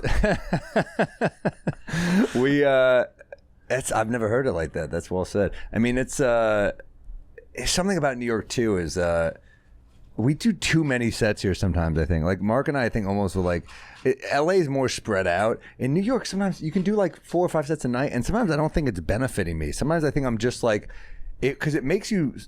I've always said you have to walk that line between like hating your new material so you're doing new shit, but you can't hate it so much that you're just like, all right, here, let me plow through this shit again. Like, right. You don't want to feel like that about the jokes at the same time. Sure. The audience knows when you've fallen out of love with a bit. They know. Even if it's a great bit, if you're not in it anymore, your heart's not into it, they can sniff it. They just know you don't care about this joke anymore. It's got that crazy. right. Like a joke will just stop working.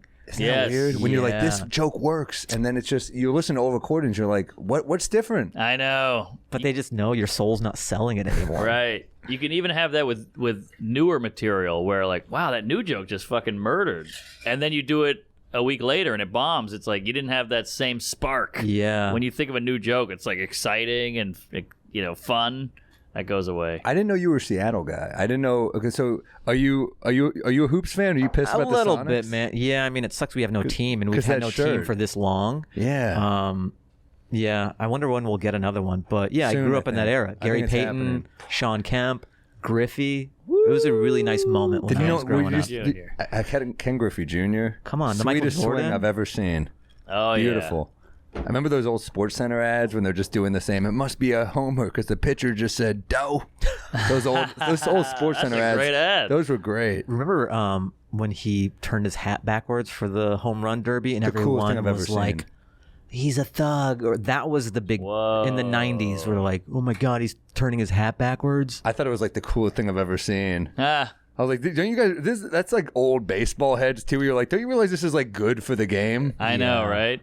What I like about baseball is that they have a very lax chain policy. Too lax. Like, no, I'll say That's this. true. no See a other player, I'm like, that looks sport. like it's 40 pounds. Are you sure you want to Yeah. run the bases with a thing on? Flavor Flav's got a full clock. I also love that it's the last sport where you just have a belt. Oh, yeah. Like Do they have technology has come. You don't need a belt, but they go, "No, we're not going to lose the belt." belts? Good point. You're right. Oh, dude. I guess boxers get a belt.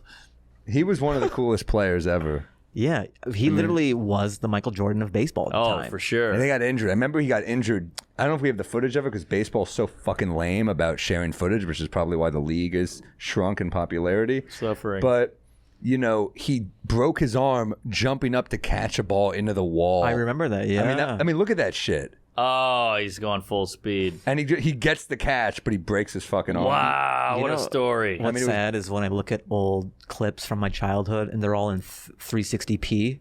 And we're like, oh fuck, I'm old as shit. I'm old. Like there's no high def. I know. Oh, dude. If I want to watch a Sean Kemp highlight reel, it's gonna be grainy. Oh, I got one for you. The last time the Knicks won a championship was in black and white. Oh, fuck. Yeah, my dad used to take me. Oh, he hit that hard. That's badass, though. Wait a minute. I can't even see the ball. Yeah, he broke his wrist in that one.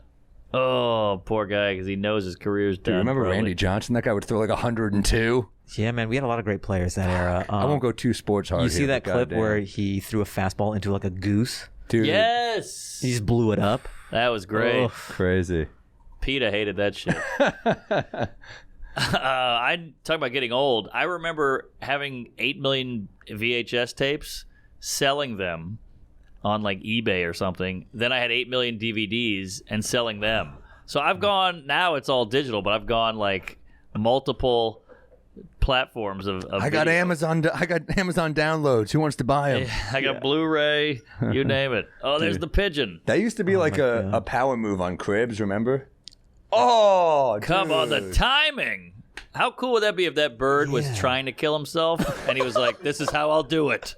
I will wait to the big World Series game Like, Oh what a way to go out, huh? Oh, that's poetic. You know what's crazy? Players get hit by balls that fast, and they just do this. Yeah, that's That's true. all they do. Good What if point. a guy blew up and just feathers went everywhere? Feathers Oh went everywhere. shit, that was a fast ball. Holy shit! A-Rod turned into a pinata. That was crazy. That was a great. It was sorry. Oh no, it's just crazy. The fucking They just these hit- guys just take get it. hit, and they're just like, all right. Like I got hit once in high school in my elbow. I didn't feel this whole nerve for like 2 weeks. Oh, I was like, that damn. fucking sucks. Yeah. And I was like, I didn't handle it well at all. I was just like, fuck. My coach was like, dude, shake it off. I was like, fuck you. Yeah, You that think never you again. You think you could hit a home run? The what? You think you could hit a home run? no. No. No. Are you Come kidding on. me? I went to the batting cages recently. There's that arcade in Sherman Oaks, and I went there, and it's like, it's pretty fucking fun. Oh, batting cage is great. Love a batting cage. Bill Burr Liberated. just did the pitch. He threw the pitch out. Oh yeah. And he threw a good Fenway. pitch. Did he do his Solid. show yet at Not yet. Fenway? Yeah. Is it Fenway? Yeah. How first, cool is first that? comic.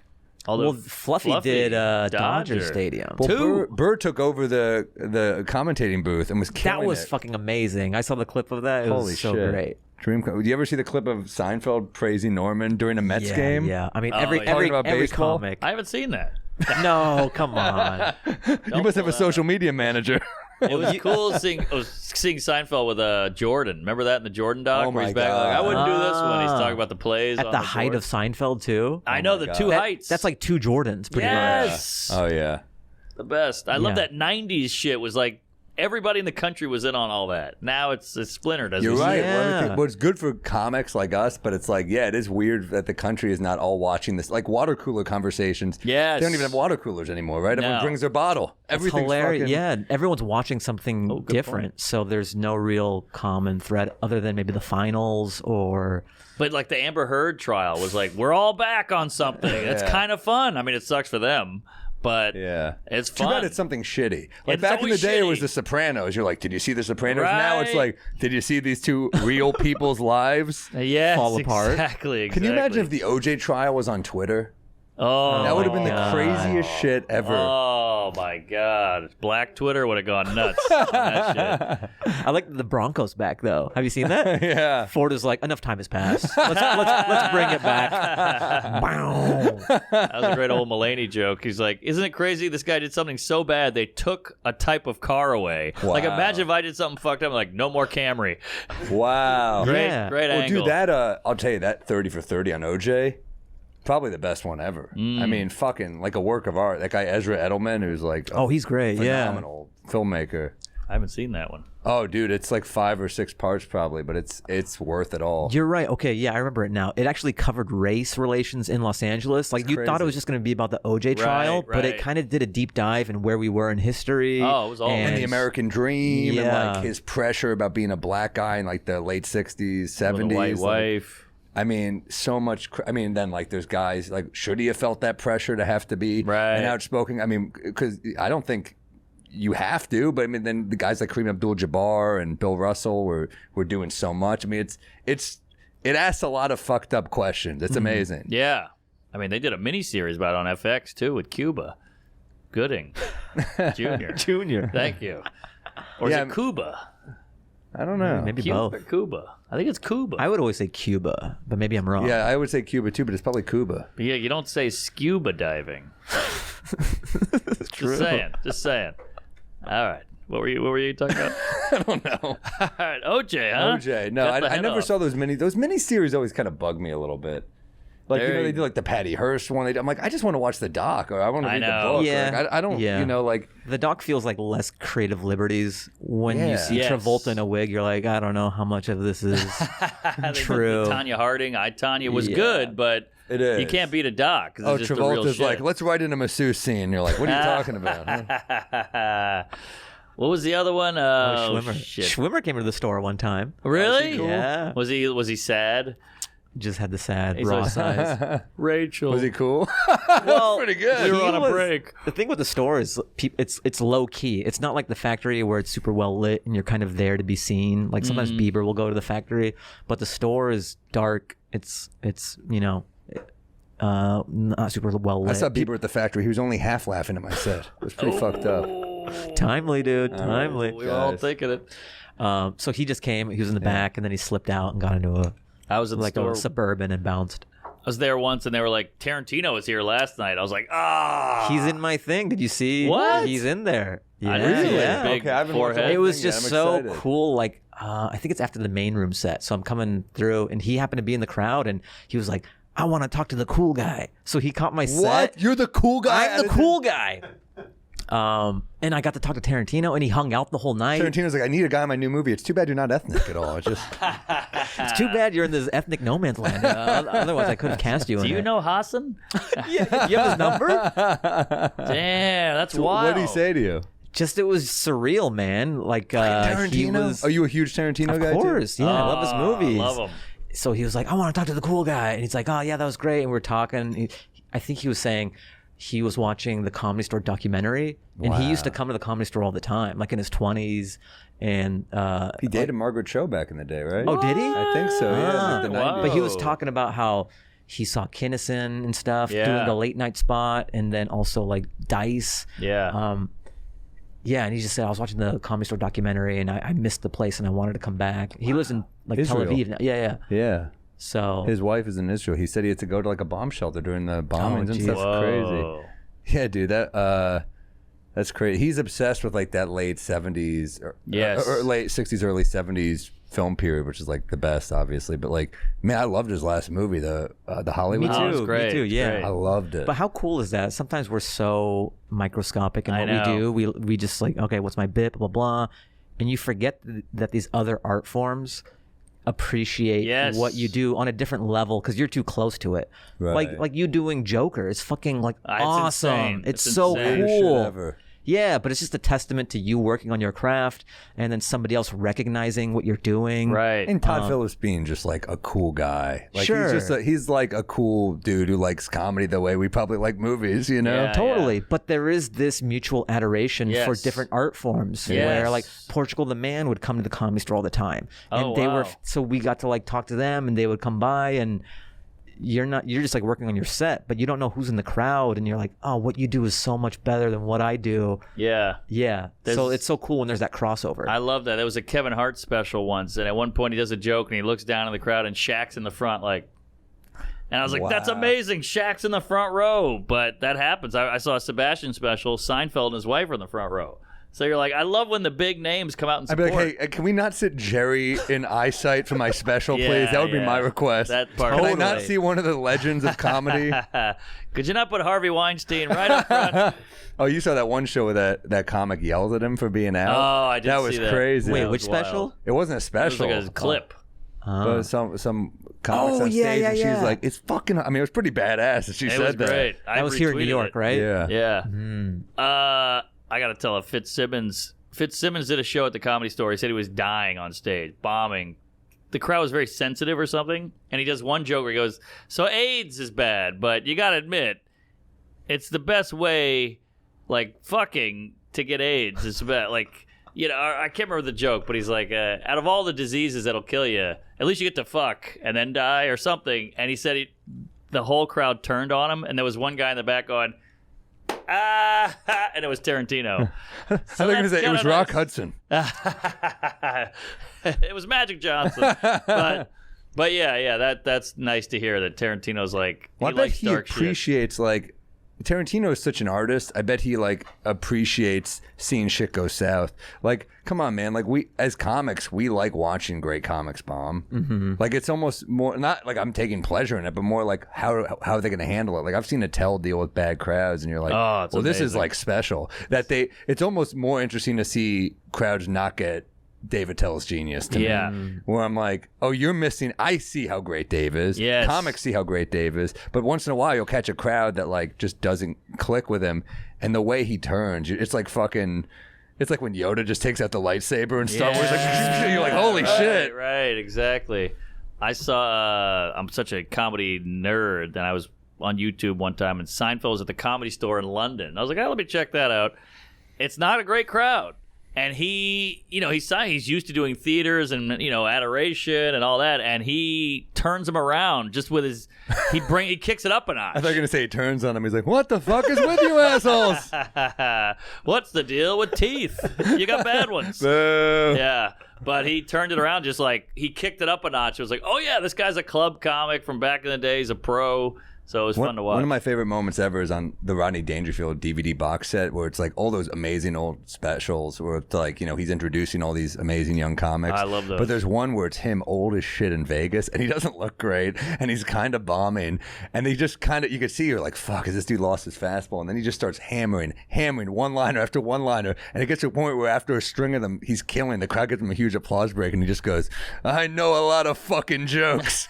It's like he just got his swagger right back. It was, you're like, oh, amazing. You need to like kick you into gear sometimes because you go on autopilot. You're the celebrity, you're a big name, whatever. So he didn't seem like he went on autopilot though. Rodney is like, we should do a Patreon. We just watch like old Rodney movies. Oh, still killer jokes. I would want. They would have Evening at the Improv on Hulu. Yeah. So they had this back catalog of all the Evening at the Improvs, and they have legends on there. But they were like 3 years into stand-up. Wow. So I would watch Martin Lawrence or Adam Sandler, and they're, I go at the Improv. I'm there all the time to see that stage and these legends on there, and to see them 3 years in. Yeah. It's kind of nice because they look 3 years in. Yeah. Yes. And their jokes are 3 years in, and it's almost a nice reminder that like, oh, everyone's on this journey.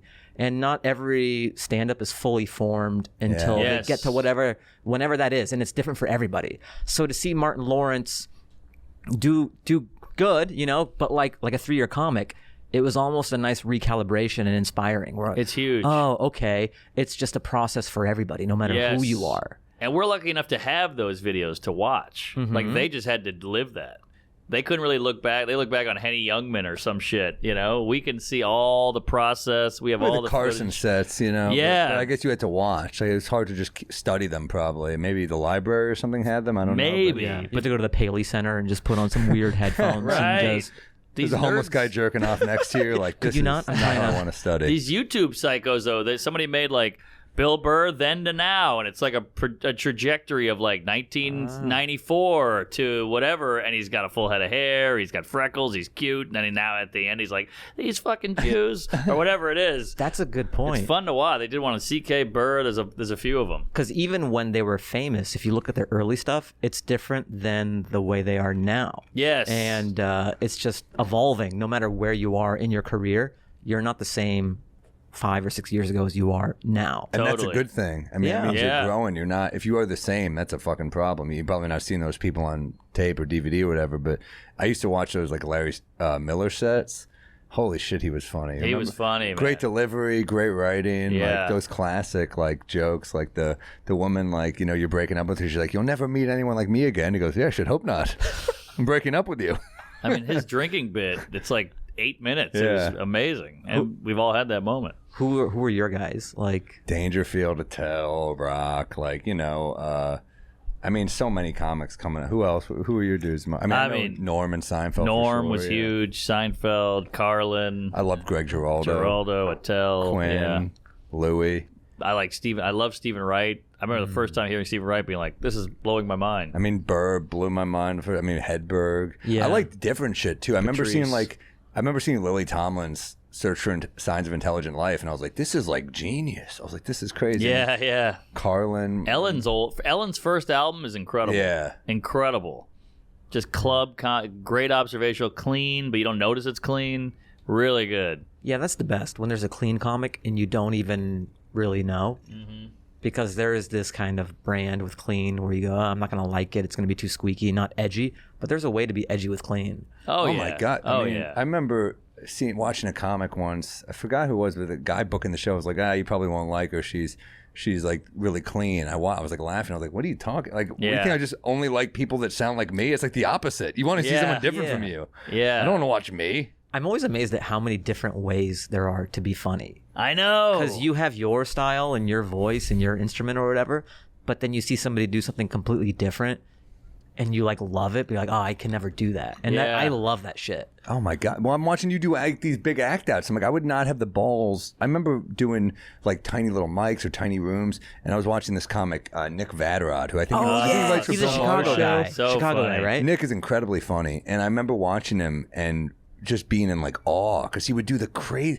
there'd be 6 people in the room, and he'd be selling it as if it was like 1,000. He'd be like sweating, and I'd be dying laughing because the balls he had I know. to do these weird bits. I know. And I mean, like comics talk about like, oh, that bit was brave. I could give a fuck. Like, what brave to me is like willing to look like a buffoon. Like that's brave, right? He has that bit about he's like, you go to the restaurant and they're like, the catch of the day is ahi tuna, was in whatever, and he's like, come on, put some life into it. He's like, if I was a waiter, I'd be like, the catch of the day, there I was on the Atlantic in a tugboat alone, and I was fighting with this thing all day and night, and I shot it in the face, and then I pulled it in the boat, and then we fist fought.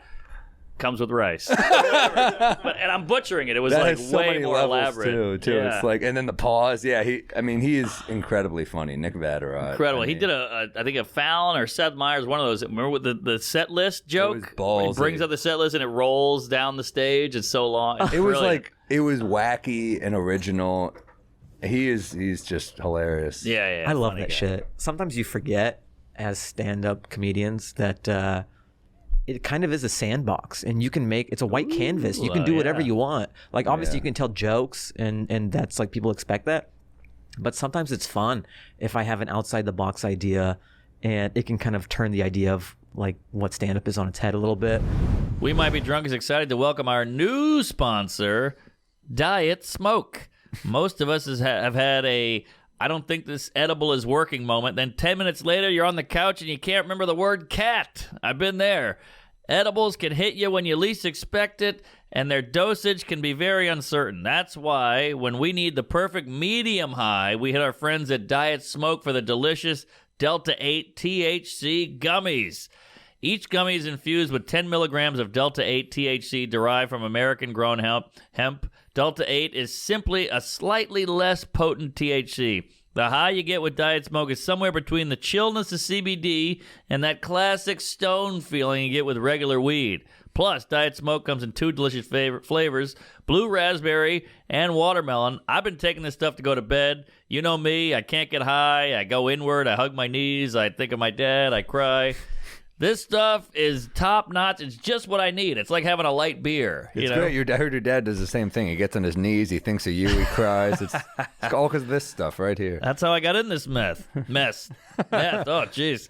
It's legal in most states and non-prescription. Yeah. Just check Diet Smoke's website to see if they ship to your state. Also, their gummies are low in sugar, fat-free, and delish. So when CBD isn't enough and traditional THC is too much, enjoy the smooth buzz of Diet Smoke. That's dietsmoke.com. Use promotional code DRUNK for 20% off your order. That's dietsmoke.com, promo code DRUNK, 20% off. As a special offer, Diet Smoke's coupon code can be used on every order. So give it a shot, come back, say like, yeah, I'm doing this again, 20% off again. Diet Smoke's Delta 8 THC gummies are not for use or sale to people under the age of 21. Please use responsibly. Diet Smoke isn't light. It's just right. We Might Be Drunk is sponsored by BetterHelp Online Therapy. Relationships take work. A lot of us will drop anything to go help someone we care about. We'll go out of our way to treat other people well, but how often do we give ourselves the same treatment? For me, working out or buying some new sneakers is an investment in myself. This month, BetterHelp Online Therapy wants to remind you to take care of your most important relationship, the one you have with yourself. We're in therapy. We go to the same guy. It's necessary. Clean out the garbage. Your head has all these horrible thoughts. Splice in your childhood, traumatic experiences. You're a wreck. You're a mess. You need therapy. Get out the garbage. Whether it's hitting the gym, making time for a haircut, or even trying therapy, you're your greatest asset. So invest time and effort into yourself like you do for other people. Tell them how. BetterHelp is online therapy that offers video, phone, and even live chat sessions with your therapist, so you don't have to see anyone on camera if you don't want to. Maybe you got a weird boil on your face or something. You're weird, you don't want them to see that. You're all set. Yep. It's much more affordable than in-person therapy, and you can be matched with a therapist in under 48 hours. Give it a try and see why over 2 million people have used BetterHelp Online Therapy. We Might Be Drunk is sponsored by BetterHelp, and listeners get 10% off their first month at BetterHelp.com/drunk. That's BetterHelp.com/drunk. You got to do this. It's therapy, very important. Take care of yourself. It's going to change your life. Here, here. It doesn't feel like it's a fun existence to always have to be concerned with like coming off as cool. Right. That seems right. like exhausting to me. Yeah. Even like fashion, I always think about people who are on the bleeding edge of fashion. That just seems exhausting. Yeah, skipping meals, worrying about fittings. But not only that, just sort of like, what is the cool clothes? Like, it's so much mental energy to be cool. I know. Do you see Julia Fox with Kanye and all that? I'm like, does this look fun? No, this doesn't look fun to and me. the clothes don't look good either. You know what's funny? She has that track, you know, that one that came out where he's attacking Pete or whatever. And he goes like something about Pete Davidson. She goes, who? And in my mind, I'm like, more people know Pete Davidson than you. Yeah. Yeah. I'm clueless. But yeah, no, I'm with Who? you. Then why are you writing the song? I know. It's all stupid. But So funny that Kanye West has a diss track about a comic we know.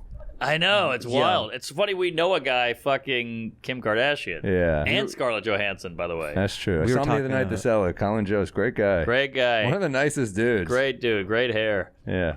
Great hair. We were talking about it. We had, it was like me, Sal, and Santino. We were at this Italian place. Oh, yeah, and DeRosa was there too. We were talking about the Pete and If there's Kim. food, DeRosa's there. DeRosa's Let's there. be real. We were talking about the Pete and Kim thing, and we were just joking, like, how funny is it that, like, a comic broke Kanye? You know what I mean? Like, he was cool with anything else, but like a stand-up comedian? Yeah. That's so funny. You don't hear about that with like Yakov. You know? Comedy's like cool right now. It's weird. Yeah, you don't hear about like Yakov Smirnoff fucking Waka Fakla's ex-girlfriend. You don't hear about Now that. that's a headline. Dude, That's a lot of Yakov in L's. Soviet Russia, I guess you get your dick wet. This is crazy. What a country. Yeah, I just think of comics with like Louis Anderson, you know, or Drew Carey or something. So it's funny that. Like, Did you know they're Louis fucking the Anderson hottest at all? woman in the world. I only knew like of him. I never got to like, you know, speak with him personally, and that's my one regret because we're losing comedians. You know, like every so often we'll lose a great one. Like Norm would come by the store, and Wow. I know Adam Egget really well, and I wouldn't want to bother Norm, but I think moving on and you know from this point forward.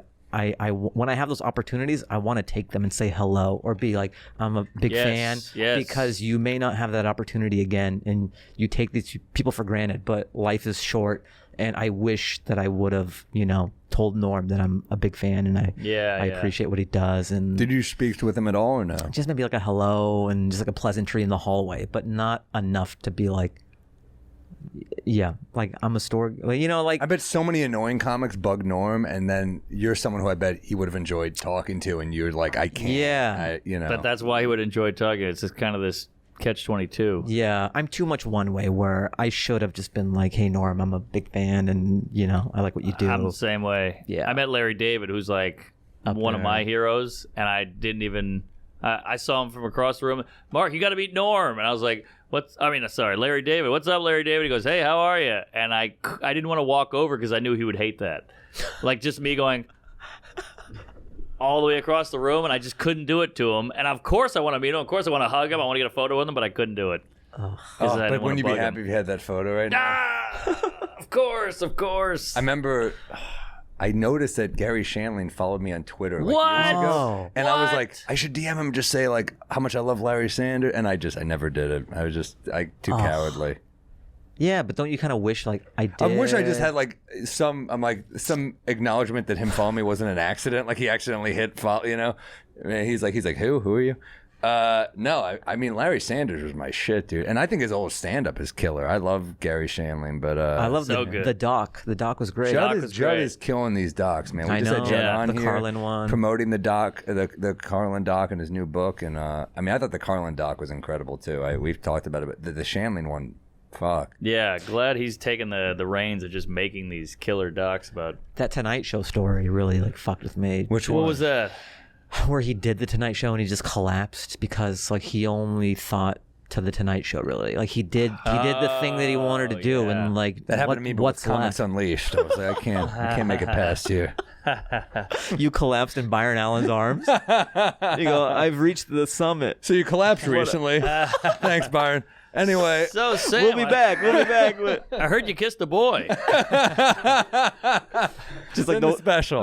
There's my little tease for right, me all kissing right. a I boy. can't wait. I gotta was watch, also I a boy. wanna I was 7 as well. So the worst That's what they'll setups. say. Yeah. I heard you wanted to go to Mars recently. So I fucked with him. I went on. This is an amazing Norman story, by the way. I went on, and it's so cheesy. Look, I don't want to shit on the guy because he's doing the Lord's work, whatever. But And he's helped a lot of comics. yeah, He's brilliant, man. He's a good guy. It's I've heard easy he's a to great like. dude, but yeah, Great guy. He's given comics so many opportunities, Yeah. and like he sees the showbiz matrix, Yes, and he's yes. rich for a reason. Like he's yeah. a smart guy. Smart guy. But I went on, and I was like, just as a comic, instinctively, you're like, this is weird. This is so inauthentic, and our whole thing is being authentic. So he was like, I hear you have a dog. And I was like, no, I don't have a dog. And you could see his whole world is collapsing. He's like, this is the format. We've done it for 40 years. What the fuck are you doing? And that was all in his eyes. I was like, no, I don't have a dog. I hate dogs. I'm actually allergic. It's like Temple of Doom. He just rips your fucking heart out. Did he think you had a joke about dogs? Yeah, I wrote it down. I wrote a dog joke down. And then, dude, the best part of this, Mark's even told this part. They do a group picture with everyone, and Mark is doing this. Oh, yeah. That In didn't the do group well. picture, I'm like, Mark, what the fuck are you doing? Yeah, so I just couldn't do it. It's the opposite of comedy. It just Yeah. felt wrong. So. That British thing we did is kind of in the That's the same same thing. vein. It felt kind of Comics Unleashed. Yes. Yeah, I'm where gonna you get an email. Mark did it. Well, You gotta come because on, Mark you did did it. it, Joe List. when they were hitting me up to do it, I was like on the fence, but then I saw you were doing it and List was doing it. Never and, like, agree to something because Mark agreed to do That's a it. good No, point. That's never, what we've never. learned. Yeah. But no, I'm like, Including oh, this this seems podcast. legit. Yeah, it was legit. It just wasn't. It was a little What I different than thought. the way they pitched it to Yeah, us. So for sure. that's why it was kind of a little like we were doing homework in London. I thought I was going to be able to explore and hang out there, but you had this giant packet and you were doing a lot of your old material. Yes. So it was kind of high pressure. You Oh, know? I thought it was yeah. just going to be a few like at midnight jokes. We had a meeting where he's like, "Are you doing a lot of writing?" And I was like, "Well, I'm getting to it." He's like, "You have to write." Like they kind of were stern with me. Like you're bombing out there. You have to do more work. And I was like, okay. What, after the first taping? Yeah. He Like, kind of yelled at me a little bit. See? Because I saw the This link. sounds like a horrible European vacation. Well, it's in a British accent, so it's not as abrasive. You go, Yeah, oh, they're okay. good. They're good at that. Yeah. But it was tough, and I'm telling my lady, like, I can't go to Big Ben. I have to write a pun about a book and a meat, coming together. So that was Yeah. hard. Yeah, she wasn't pleased. Hopefully No. it'll cut together well. Because in those British panel formats, they shoot. That's how you know you're doomed when you're like, we'll fix this in the editing. Kind of. Hopefully, but the editing could be horrible. Like, I had a couple Yeah. riffs that I was like, yeah, I was proud of that. I finally got to be myself, but I'm sure they'll cut that out. Yeah, it's a weird, like, that's very popular in London, that British panel show where Yeah. comics are all at, like, a table and there's little categories and you say these jokes. And it was U.S. versus London. No, it wasn't. The thing Oh, is, for Mark it was. Subconsciously, it was because the British kids were a killer. how many, because that's their jam. That's what I'm saying. That's like their Tonight Show, or it's culturally panel shows. They grew up with that, and that's like a big thing in London. How many British people were on yours? Just two, but they were both ringers. Assassins. Assassins. Same, yeah. They would go first, like, here's the question, here's the category, and they would be ready, and they would have five killer ones, and you'd have two okay ones, and then you do four bad ones, and those would bomb, but theirs would hit. I mean, it was ugly. They were getting applause Nothing breaks. worse than when you Yeah. open with what you think is your winner, and then you're like, well, here come the fucking duds. Yeah, exactly. Yeah. But the tape night was 3 hours, and they cut it down to 22 minutes, so there'll be some gold. That's true. That's yeah, true. Yeah, they shoot super fat. Damn. Yeah. By the way, it these was fucking drinks are phenomenal. Yeah. too I mean, good. No. We got to save some of this for tomorrow. You want one? Yeah, give him one. He needs one. Save some for Segura though too. Oh, yeah. We want everyone to try the Bodega Cat until we get the full case. Yeah. And are we just going to drink Bodega Cat every episode of this for a while? Might I as think well. we do. I think this just becomes the Bodega Cat pod. We've almost killed a bottle in one Yeah, ep. why not? Nothing wrong with this. No. Yeah. You like it. You're a professional bar guy, and you like it. All right. I think it's going to dazzle some people. I think we got a winner here. I want to have my own malt liquor. I'm gonna go the other direction. Like you guys can do the high shelf stuff. I'm gonna be a man of the people. Once again, Just not enjoy- ethnic enough. If you were more ethnic, that would really fly off the shelf. Yeah, I just have like a hookah coal that I'm selling. Is it tempting to lean in to the Afghan? No, because like I don't even think that way. My I brain, love my it. my I brain love the isn't integrity. even. It's not even integrity. I just like Well, you're just a real comic. I guess, but I mean, whatever strikes me as funny just doesn't happen to lean that way. And Sure. if No, it- you're an observational comedian. I'm an observational I remember guy. you have great jokes about like Uber. Like you'll do jokes about shit that's like the everyday experience, and like that's kind of how Mark and I write. I think the issue is sometimes when we're all observational, it's like, fuck, has this been done to death? Oh, yeah, That's the yeah. issue, rebuilding your shit. You want to But- make sure you have a good angle. Yeah, but I think you do it for long enough, you realize. Because I think when I first started comedy and a joke works, it seems so fleeting. Like, will I be able to do it Yes, again? yes. But over time, you just kind of accept this truth that I'm wired different. Or I Yes. see the world different. I'll let you know when I get there. I'm at the You're point not there right now yet? where I'm like, I'm fucked. No, but I'm feeling from a the little- outside feeling a little looking in, fucked. you do see the world different. So I feel a little fucked right now. It's gonna come. I'll let you know when. everyone has that imposter syndrome, and that Yeah. like Yeah. everyone will always have a shade of it. Yeah. But I think there's this thing that happens when you do comedy for long enough, where you just realize, oh, I perceive the world a little differently than. So even if you're talking about a well-tread topic, your angle is going to be different than anybody else's angle because Yeah. you're Sam. You know, I gotta get to And, like, work. Sure. I really gotta get to work. But this fucking. But where are we going? That's the other thing. We worry about comedy, and I should take my own advice, but we're not going anywhere. You just put out a special. Both of you guys doing specials. It's like 5 years will go by. There'll be another one, Yeah. and another one. You know, we're in this for the long game. Yeah, and it's like I really am having fun. I was texting Mark the other day. You know, he's texting me after my special, and he's like, you know, just being supportive. You know, your friends are supportive, and I said, hey, you know, I'm grateful. I really am. Like, you know, you have good friends, a good family.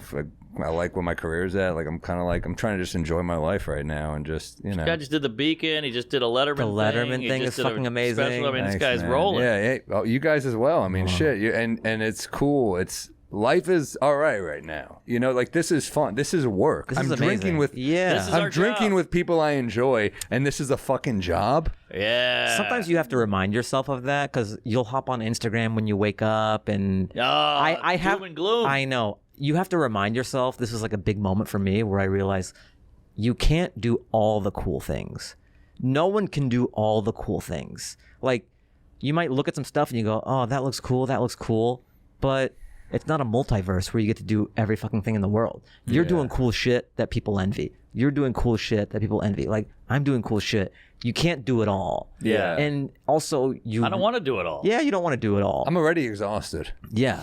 right. I came here hungover. I'm not like, you know. And think we have the internet at our fingertips. I hate the internet because it's so mean and so toxic and whatever. But I mean, just think how much more you can do now. Like my parents are like, "You're doing this? You flew here?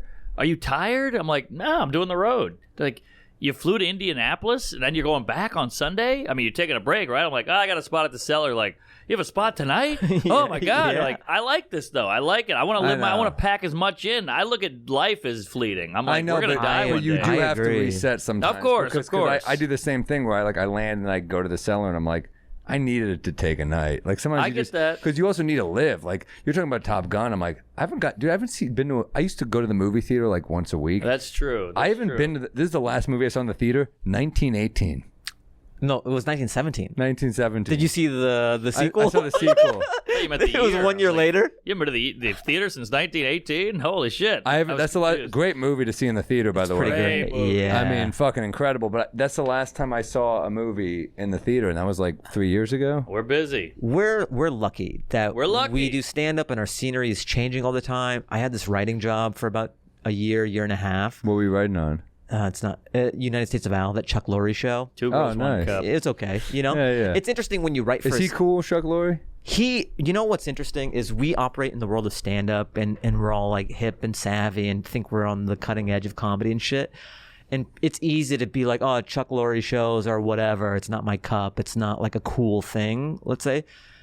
But when he would come into the room for rewrites, there is a brilliance to I what can't he imagine. does. Two and a Half Men's one of the biggest shows of all time. 2.5 Men, Big Bang Bang. Theory, Mike and Wow. Molly. I didn't like realize he did all those. Wow. he prints money. The guy is who he is for a reason, and it Yeah. was very cool to see that in person because it's easy to be like, that's over here, that's a different thing than what I'm doing. But when he would come in, he sees the sitcom. And he's a nice guy. Nice enough.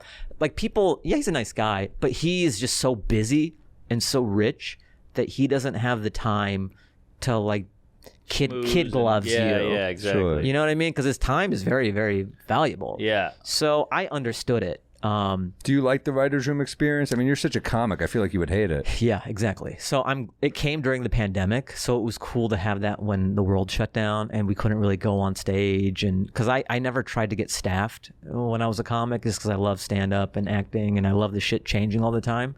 But this came, it was easy. The EPs were fans of me and they just offered it to me. Oh, that's nice. And I was like, yeah, cool. There's nothing, the world shut down. And I got to learn a bunch of stuff. But after doing it that long, I kind of realized I can't. It felt like Boeing, because I used to work at Boeing as an aerospace engineer. Yeah. So it felt like joke Boeing. Whoa, Joeing.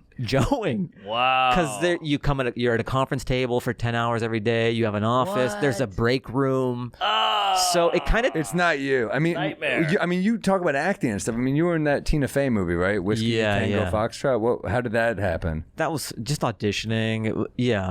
I've never gotten anything off an audition in my life. Really? Have you? not one. Any acting thing I've gotten, they've been like, "Yeah, I like you. Just come in." Dude, but honestly, that is where it's at. Anything that I've booked just off of an audition, as I look back on it, I'm like, whoa, that's fucking insane. Yeah, the odds to not are so have, stacked the against you. odds are so small to have no Hook champions. up some nepotism, dude. Shit. Yeah, know, I have right? nothing. Was Tina Fey cool? Yeah, she was super nice. Martin Freeman was really cool too. He's a great actor. Great actor, super nice. We had Alfred Molina, so nice. Oh, he's good. That dude always delivered. Dude, Doc Ock. I'm not a huge superhero movie guy, but Spider-Man 2, he's phenomenal. Yeah, he's great. Margot Robbie was in it too. So Whoa. the thing is, I think she was getting ready for Birds of Prey, or maybe it That's was a good movie. No, it was earlier than that. Birds of Prey is a solid superhero This was the flick, first too. Suicide Darker. Squad. She was getting ready for that. Okay. So What she is it? had Suicide Squad, the I first never one. saw it. So she was trying to get fit, and she was like kind of ducking the personal trainer. So me and the personal trainer became Dude, really good if friends. she's ducking a personal trainer, what shot do we have? I know, right? You think I'm gonna fucking show up? She's naturally gifted. She's like beautiful. Yeah, she doesn't need the personal trainer. So But, hot in Wolf of Wall I Street, too. know. Jesus Christ. Ah, god damn. but me and the trainer became good friends, and we were just like hanging around New Mexico for like a month. So you were there for a while. Yeah. Well, that's the thing with Hollywood is sometimes you'll shoot a movie and they want you there for a month, even though you only have 3 shoot days I hate total. that. That's another Are you thing. as going a crazy comic there that without drives you stand-up? Kind of. I'm going bonkers. I'm Where not did you getting stand up. up in New Mexico? You don't. Wow, You don't get wow. up. I think Marin started there. Yeah. What? Yeah. Tina. Any memories from working with Tina Fey? Like any moments? She was nice enough. It was around that time period when the blue dress, yellow dress thing was happening. Remember on the this is internet? a while ago. It was a while ago, yeah. And there was a cast dinner. So I met Lorne because I think it was through Broadway Video. So I met Lorne Michaels.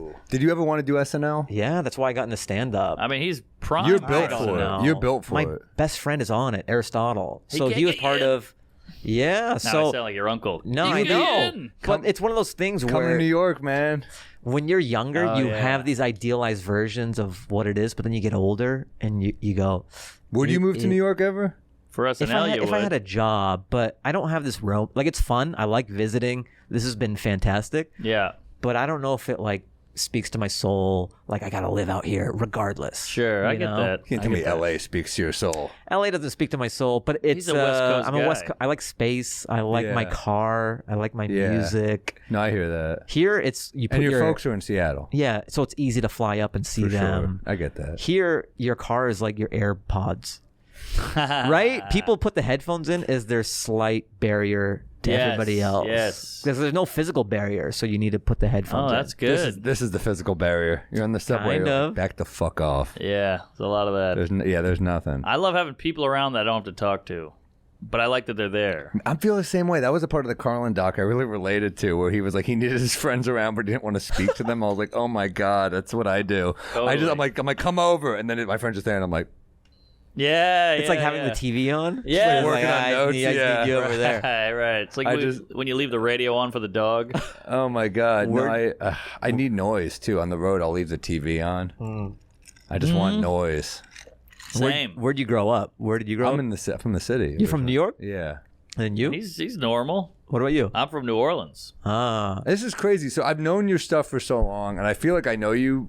Same fairly here, well, dude. But like we've never actually sat down and talked. I know. Like we talk a little bit in the hallway at the store, hallway, I see you. and I'm always so happy when you come by the store because I never get to see you guys. Yeah. Back at you. I mean, it's good always good to see you. You know, but but it's like.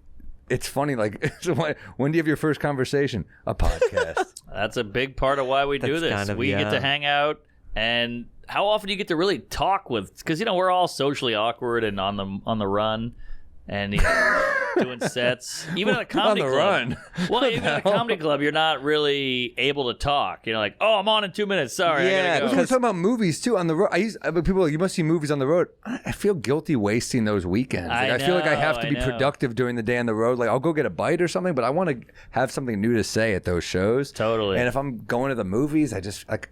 But then I'm like, when do you go to the movie? I love going to the movies. We have less time. I mean. Podcasting is really it takes hours and hours, and then you got to write, you got to tweet, you got to post clips, you got to do stand up. It's sometimes I envy old Hollywood where you could be Humphrey Bogart and you do a film and people He did die at like 58 though. That's Did true. He died young, and then Sinatra was like nursing him when he was dying, and then he totally banged Lauren Bacall. They That's were the other boys. thing. Yeah, I mean, But there was a cool thing where people only knew you through your art. I know. Yeah. I miss it so. I would love for that. I know, but nowadays accessibility is the new mystique. I don't know. I don't know if that's true. No, the only person who could do mystique is who's the cobbler? The actor Sandler? No. Wasn't he the cobbler? He's in that like Phantom Thread. Seth Rogen? Daniel Day-Lewis. Yes. He's like the last guy who they will cobbler. allow But to it took do a that. toll. He retired young. I mean, He'll be back. Yeah, but no one's asking Daniel Day-Lewis to live tweet the movie. can you imagine that Daniel. person? That's true. Daniel, can you tweet this? Can you do an IG live? He just Good answers point. as Daniel Plainview. Shut the fuck up! Jesus. I will drink your milkshake from Five Guys.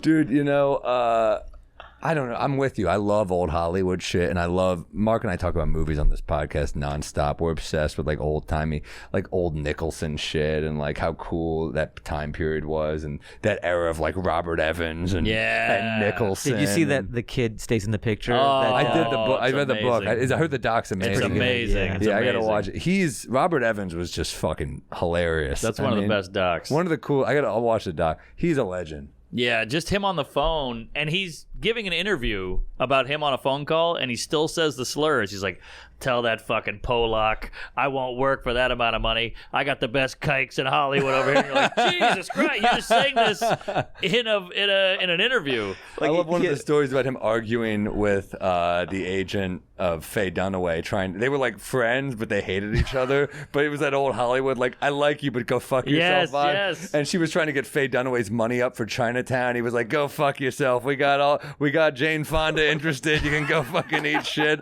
And then like the next day, he's like, this is the lowest. This is the only money we'll do. It was like, wait. She's like, if I take that money to Faye Dunaway, she'll fire me and she'll be right. And he's like, fuck you. That's the offer. and then the next day, she's like, all right, you're going to be nuts, but Faye Dunaway took it. And he goes, I never made Jane Fonda an offer. I was wrong. So it's like all this bullshit and all these games. I loved it. He's the kind of guy who wears a crazy suit, and he's eating dinner at lunch with the or eating lunch with the fucking napkin in his shirt. He's all in. He's got a phone on one arm, on his shoulder. Look at him. He's by the pool. Come on. You got to see this, Doc. Oh, dude, he's a legend. He's The movies he made were fucking. I mean, Yeah. Godfather. Rosemary's Baby was a risk, and he went for it. But those days are over. Now it's all Roman right. I got Polanski's TikTok a risk every to work day. with for a lot of reasons. Yeah, I mean, you're right, though. Hollywood had mystique, but now celebrities are completely Out of touch. Out of touch. It's like Well, the you watch the Imagine Oscars video now, and it's all that like shit. it's not cool. I mean, yeah, the It used to be Imagine video- cool. Yeah, it's Jim Carrey nailed it when he said like we used to be the cool club and we're not. It's like, yeah, dude. I mean, you got watch the that Oscars right. now and you're like, who gives a fuck? I mean, like, Madonna's doing this shit and you're in your Yeah. bathtub. You're like, oh. well, you I think the lost it. pandemic revealed that a lot of actors need writers because Yes. Hilarious. Wow, we yeah. worship actors in this country, and it's like, man, we should be worshiping writers a little more. Like, writers are cooler to me. Honestly, right? you They're know, ugly, I though. always once you become a writer on a show, you kind of see this difference between the actors and the writers. They're two different worlds. They make the same thing, but it's different lunch tables, right? Oh, yeah. And whenever it comes to a popular show, a lot of times people would try to ask the actor and be like, "So what happens in season 3? Do you have any spoilers for us?" Yeah. And the actors were like, "Oh, I can't really say."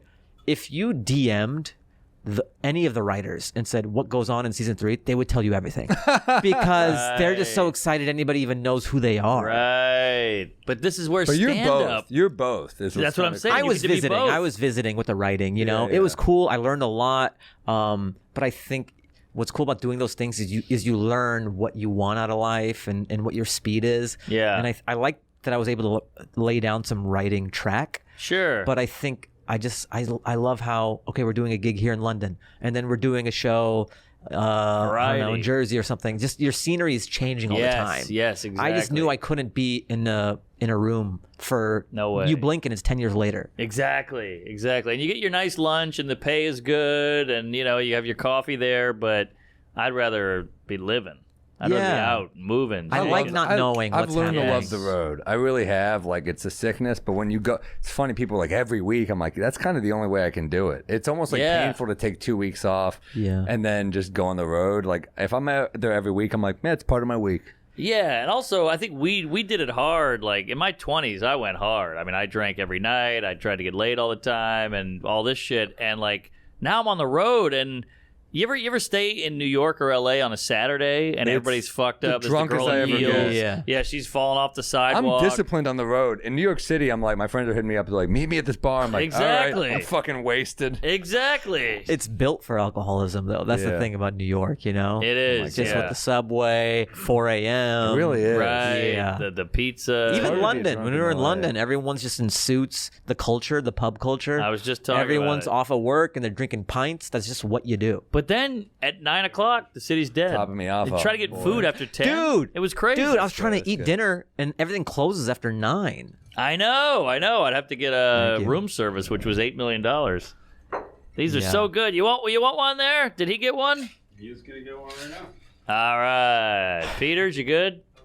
Yeah. We should probably wrap People this are. thing up. Oh, yeah. Holy We've shit. gone long. Sorry. we're Yeah. long, Oh, yeah. people are kind of whatever about the show. You know, like my stand-up is very different than what the sitcom is. You kind of learn to be a team player as well. Just Yeah. I'll add whatever I can to the team project. You're just you're like a role player. Right. So, like this show's different than what I do stand-up wise. You know. Sure, Yeah. sure. You ever Exactly. like you ever think of a really killer joke and you're like, I ain't giving it to this shit. No, because they're like two different things. I don't think Sure. there's something so fire that I would do that I'm like, oh, this would be great for the show. And that's Yeah. the thing about writing for TV shows. It's a little more manufactured because you have these list of characters and you know what sets you have to use, Yeah. like the living room, the Did this show? garage. Was this show on? It was on for like 2 seasons. But when you write for sitcoms, What there's- actors were on it? Hank from Breaking Bad was on it. Okay. Adir Khan, Oh, I Parker love Hank. Young, Oh, he's great. Farrah McKenzie. Man, that fucking character on Breaking Bad. Oh, So good. amazing. One of the most heartbreaking because you watch that show and out of the gate you're like this cheesy guy and then by the end you're like he's the only decent one. You know, You know? so I'm in one episode of this. Like it was cool. They let me Yeah. be in one of the episodes, and I had some scenes with Hank. You know, Yeah. Dean Norris, Nice guy. great guy. And Yeah. so we're around this dinner table, and I told him, I go, Gattaca is one of my favorite movies in the world. And he's like, oh, thanks, man. Yeah. And I like that because I think that's a deep cut. He probably doesn't get Gattaca that much. Yes. But Gattaca speaks to my soul. Yeah. I just love that movie. Interesting. There's something If about anyone meets changing. Fahim, say I loved your CISO special. Exactly. I'll start crying. I'll start crying. Like, oh fuck, you put up with the paywall. That's so you knew how to true. download CISO.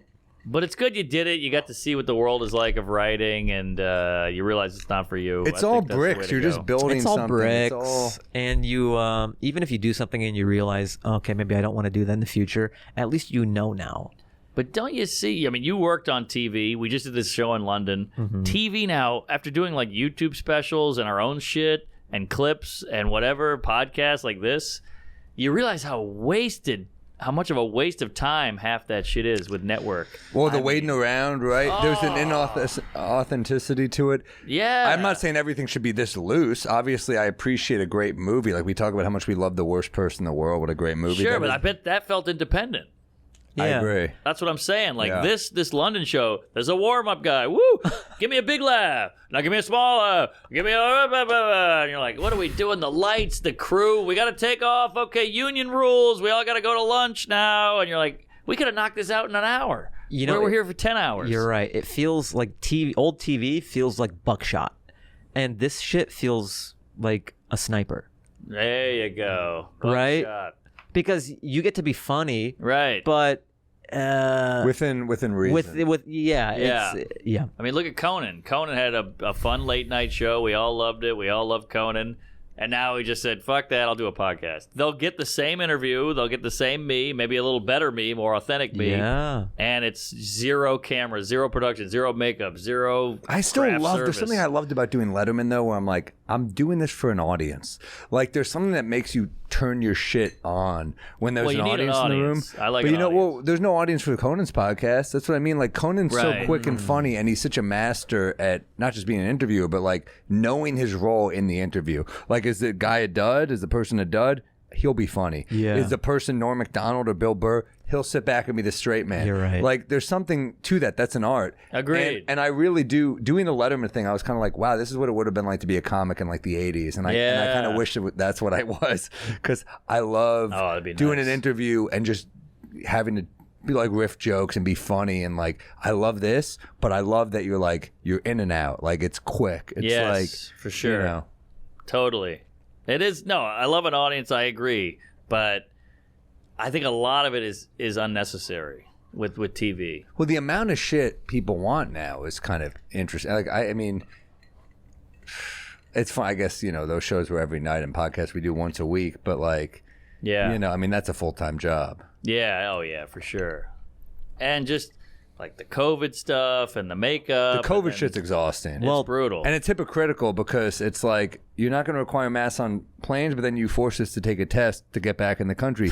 There's no consistency with it. Yeah, so just be a little fucking consistent. It'd be nice. I don't want to do any. I did Toronto. I don't want to do any more foreign gigs. Yeah, same. Because the idea of just testing positive and being stuck there for 10 fucking days makes me crazy. I'm like, I'll stick to doing It's hard domestic enough to gigs for a do while. gigs domestically. Right. And then when you throw in these COVID, like, okay, I got to get a PCR test. And Soder's stuck in Winnipeg. You know, was stuck in Winnipeg for 10 days. Really? Yeah, Dan Soder. And then, you Damn. know, Vito and I, Gary Vito, when we do Toronto, second we land, we had to go find a COVID test because we were there for one night. I'm like, this is not how I want to do This the fucking sucks. roast. yeah. They should provide you with a COVID test if you're doing the gig, but You know, COVID kind of it pulled the veneer off of these institutions that we just sort of, because when like Fallon was doing Tonight Show at his place, then you didn't have the fancy sets, you didn't have the suits, you didn't have the gloss. You go, oh, you're no better than a YouTuber at this point. Ooh. It really leveled the playing field. You got that right. Yeah, so that was, and I think late night post COVID feels more artificial. Way more. It feels It's still faker. fun to do, and I still enjoy doing it. But, Sure. but you're 100% right. Because we saw the strings. Yes. We saw it without gloss. Right. So now it's more of a relic of. We saw you yesterday- without makeup. Yeah, a little bit. So like now when you see with Trevor makeup, we're Noah like, in but his we living know room. we know what you really look like. Mm-hmm. Yeah. Yeah, Noah in the living room. He had like a 5 o'clock shadow. He's wearing sweatpants and a hoodie. You're like, Yeah, during COVID, everyone had the same tools. Right. Good point. Good point. I mean, we all saw the Imagine video or the black and white whatever video where they're like, I've learned a lot. I've been educated. You're like, oh, God. Jesus. Yeah, a lot of people, you're like, you didn't know black people existed before this year? Exactly. This is the first year? Jesus I Christ. always like when Black Panther or Crazy Rich Asians does good, and then Hollywood's like, oh, races want to see themselves? This is a fucking revelation that black people want to see Black Panther, I or know. Asians want to see. It's not even Asians. It's just people want to see a good movie regardless of who's in it. Representation's good. Wow, I didn't know. Yeah. I mean, I know. it's also, I think about it as fucking Chadwick Boseman just being sick as fuck doing those movies. Poor bastard. Yeah. Such a cool dude he seemed like. Yeah. You know what I mean? know. Like, why'd I say that like Yoda? Such a cool man he seemed like. Well, that's the penicillin Yeah, kicking in. no, but he was, to be that sick is like. Hey, and be Norm. making- That's pretty Norm amazing. too. To be Yeah. sick and to still plow through. And we're talking do about your- those schedules, the way they just drag everything Yes. out. Like that dude was there probably long ass days. Oh yeah, never to. And we live in this victim culture too, and to not even use it then. I mean, he could have gotten out of everything. I can't go to your party. Cancer. Sorry. Yeah. Can't do it. And he still did it. Can't go to the red carpet. Cancer. Although it'd be a cool move is to just be like, I can't make it, and they're like, why not? You're like, I just can't, and then you die a few years later, and they're shit talking you for years. Then they're like, oh no, Yes. I've been trashing that guy for years. Make them feel like shit. I'm doing that now with monkeypox. I'm turning everything down. Oh, It's coming. Oh, you butt fuck me. That means I have it. God damn it. All right. Woo! Happy Pride. Happy Pride. All right. Well, hey. Good pride. Really seems to care. Fahim, thanks. Plug everything you're doing. You on the road? You on a website? Yeah. Talk so to me. the special is the big thing. So it's called Hat Trick. It's on my YouTube, Fahim Anwar, or youtube.com/Fahim Anwar. I'll chop it up for clips on IG, It's At every Fahim clip I've Anwar. seen is killer. I haven't seen the full special yet. I'm excited to watch it. Thanks. Fahim's a great comic. We highly recommend It means that. a lot Yes. coming from you guys, because I really respect you, and especially when you were sort of pioneers of this new way of doing things. It was very cool. There were others before us. I mean, know, we like got Schultz in, and, sure. and like Yeah. Joe and you guys, Sure. but you guys are definitely at the forefront of this new thing that's happening in stand-up. So as someone who kind of felt overlooked by traditional Hollywood and the industry, I had a vested interest in you guys doing what you're doing, and it's almost like someone breaking a 4-minute mile. You go, oh, cool, like Right. it's possible. It can be done. So yeah, I've always been a fan from afar, and it's cool to be out here and be on this Back and at kind you, of be man. in the same Yes, world. we like you. Yeah. But don't put it back on us. No. Tell them what you're gonna be. Mark Yeah, being yeah. sincere comes out so painfully there. Yeah, we like you. Too. I know. I'm like you Yeah. guys. It's like hard to get the compliments or yeah. whatever. But So yeah, you- it's what's real. the website? My website is fahimanwar.com. Okay. But yeah, if you just type in Comedy Store Hat Trick, the special will come up. Take Great. a look at it. Follow me on IG. And I'll be building the new hour around LA. But I'll try to get a tour together maybe in the fall. All right. Yeah. Beautiful. All right. Well, check him out. We support. We're fans. Nice, we thanks, like you. guys. I'm on Ditto, the road as ditto. well. Big fan. All kinds of dates coming up. I don't know when this comes out. Keep going. Yeah, a bunch of doing the Fully Loaded tour with Burt. Then, oh boy, you gotta go show all dates. We got a big announcement with more. We got doing the Wilbur, doing the Neptune in Seattle. Hey, fuck yeah. Come open if you want. Oh, man. I don't know if that's weird to have you No, open. not at all, man. But I love yeah, going home. we'd love to have you. And Portland, I'm doing Vancouver, Toronto, some other shit, Houston Improv, San Antonio, LOL, Comedy Off Broadway in Lexington. Comedy Off Broadway's underrated. Good club. You got to play there. It's excellent. Where is it? It's West in Lexington, Palm Beach. Kentucky. It's awesome. It's epic. It's like the room is magical. It's great. It's old Someone school. should film a special there. Comedy Wise Guys is Connection. great too. All these rooms are great. Providence. Yeah, I got what do I have coming up? Cleveland. Maybe this next week. Houston, West Palm Beach, Buffalo, San Jose, Pittsburgh or Homestead. Apparently, oof.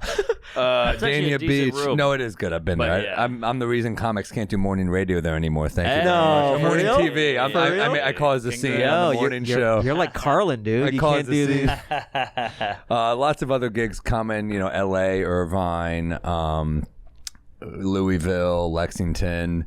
Fuck, dude, I'm everywhere. It's coming up. Fort Wayne.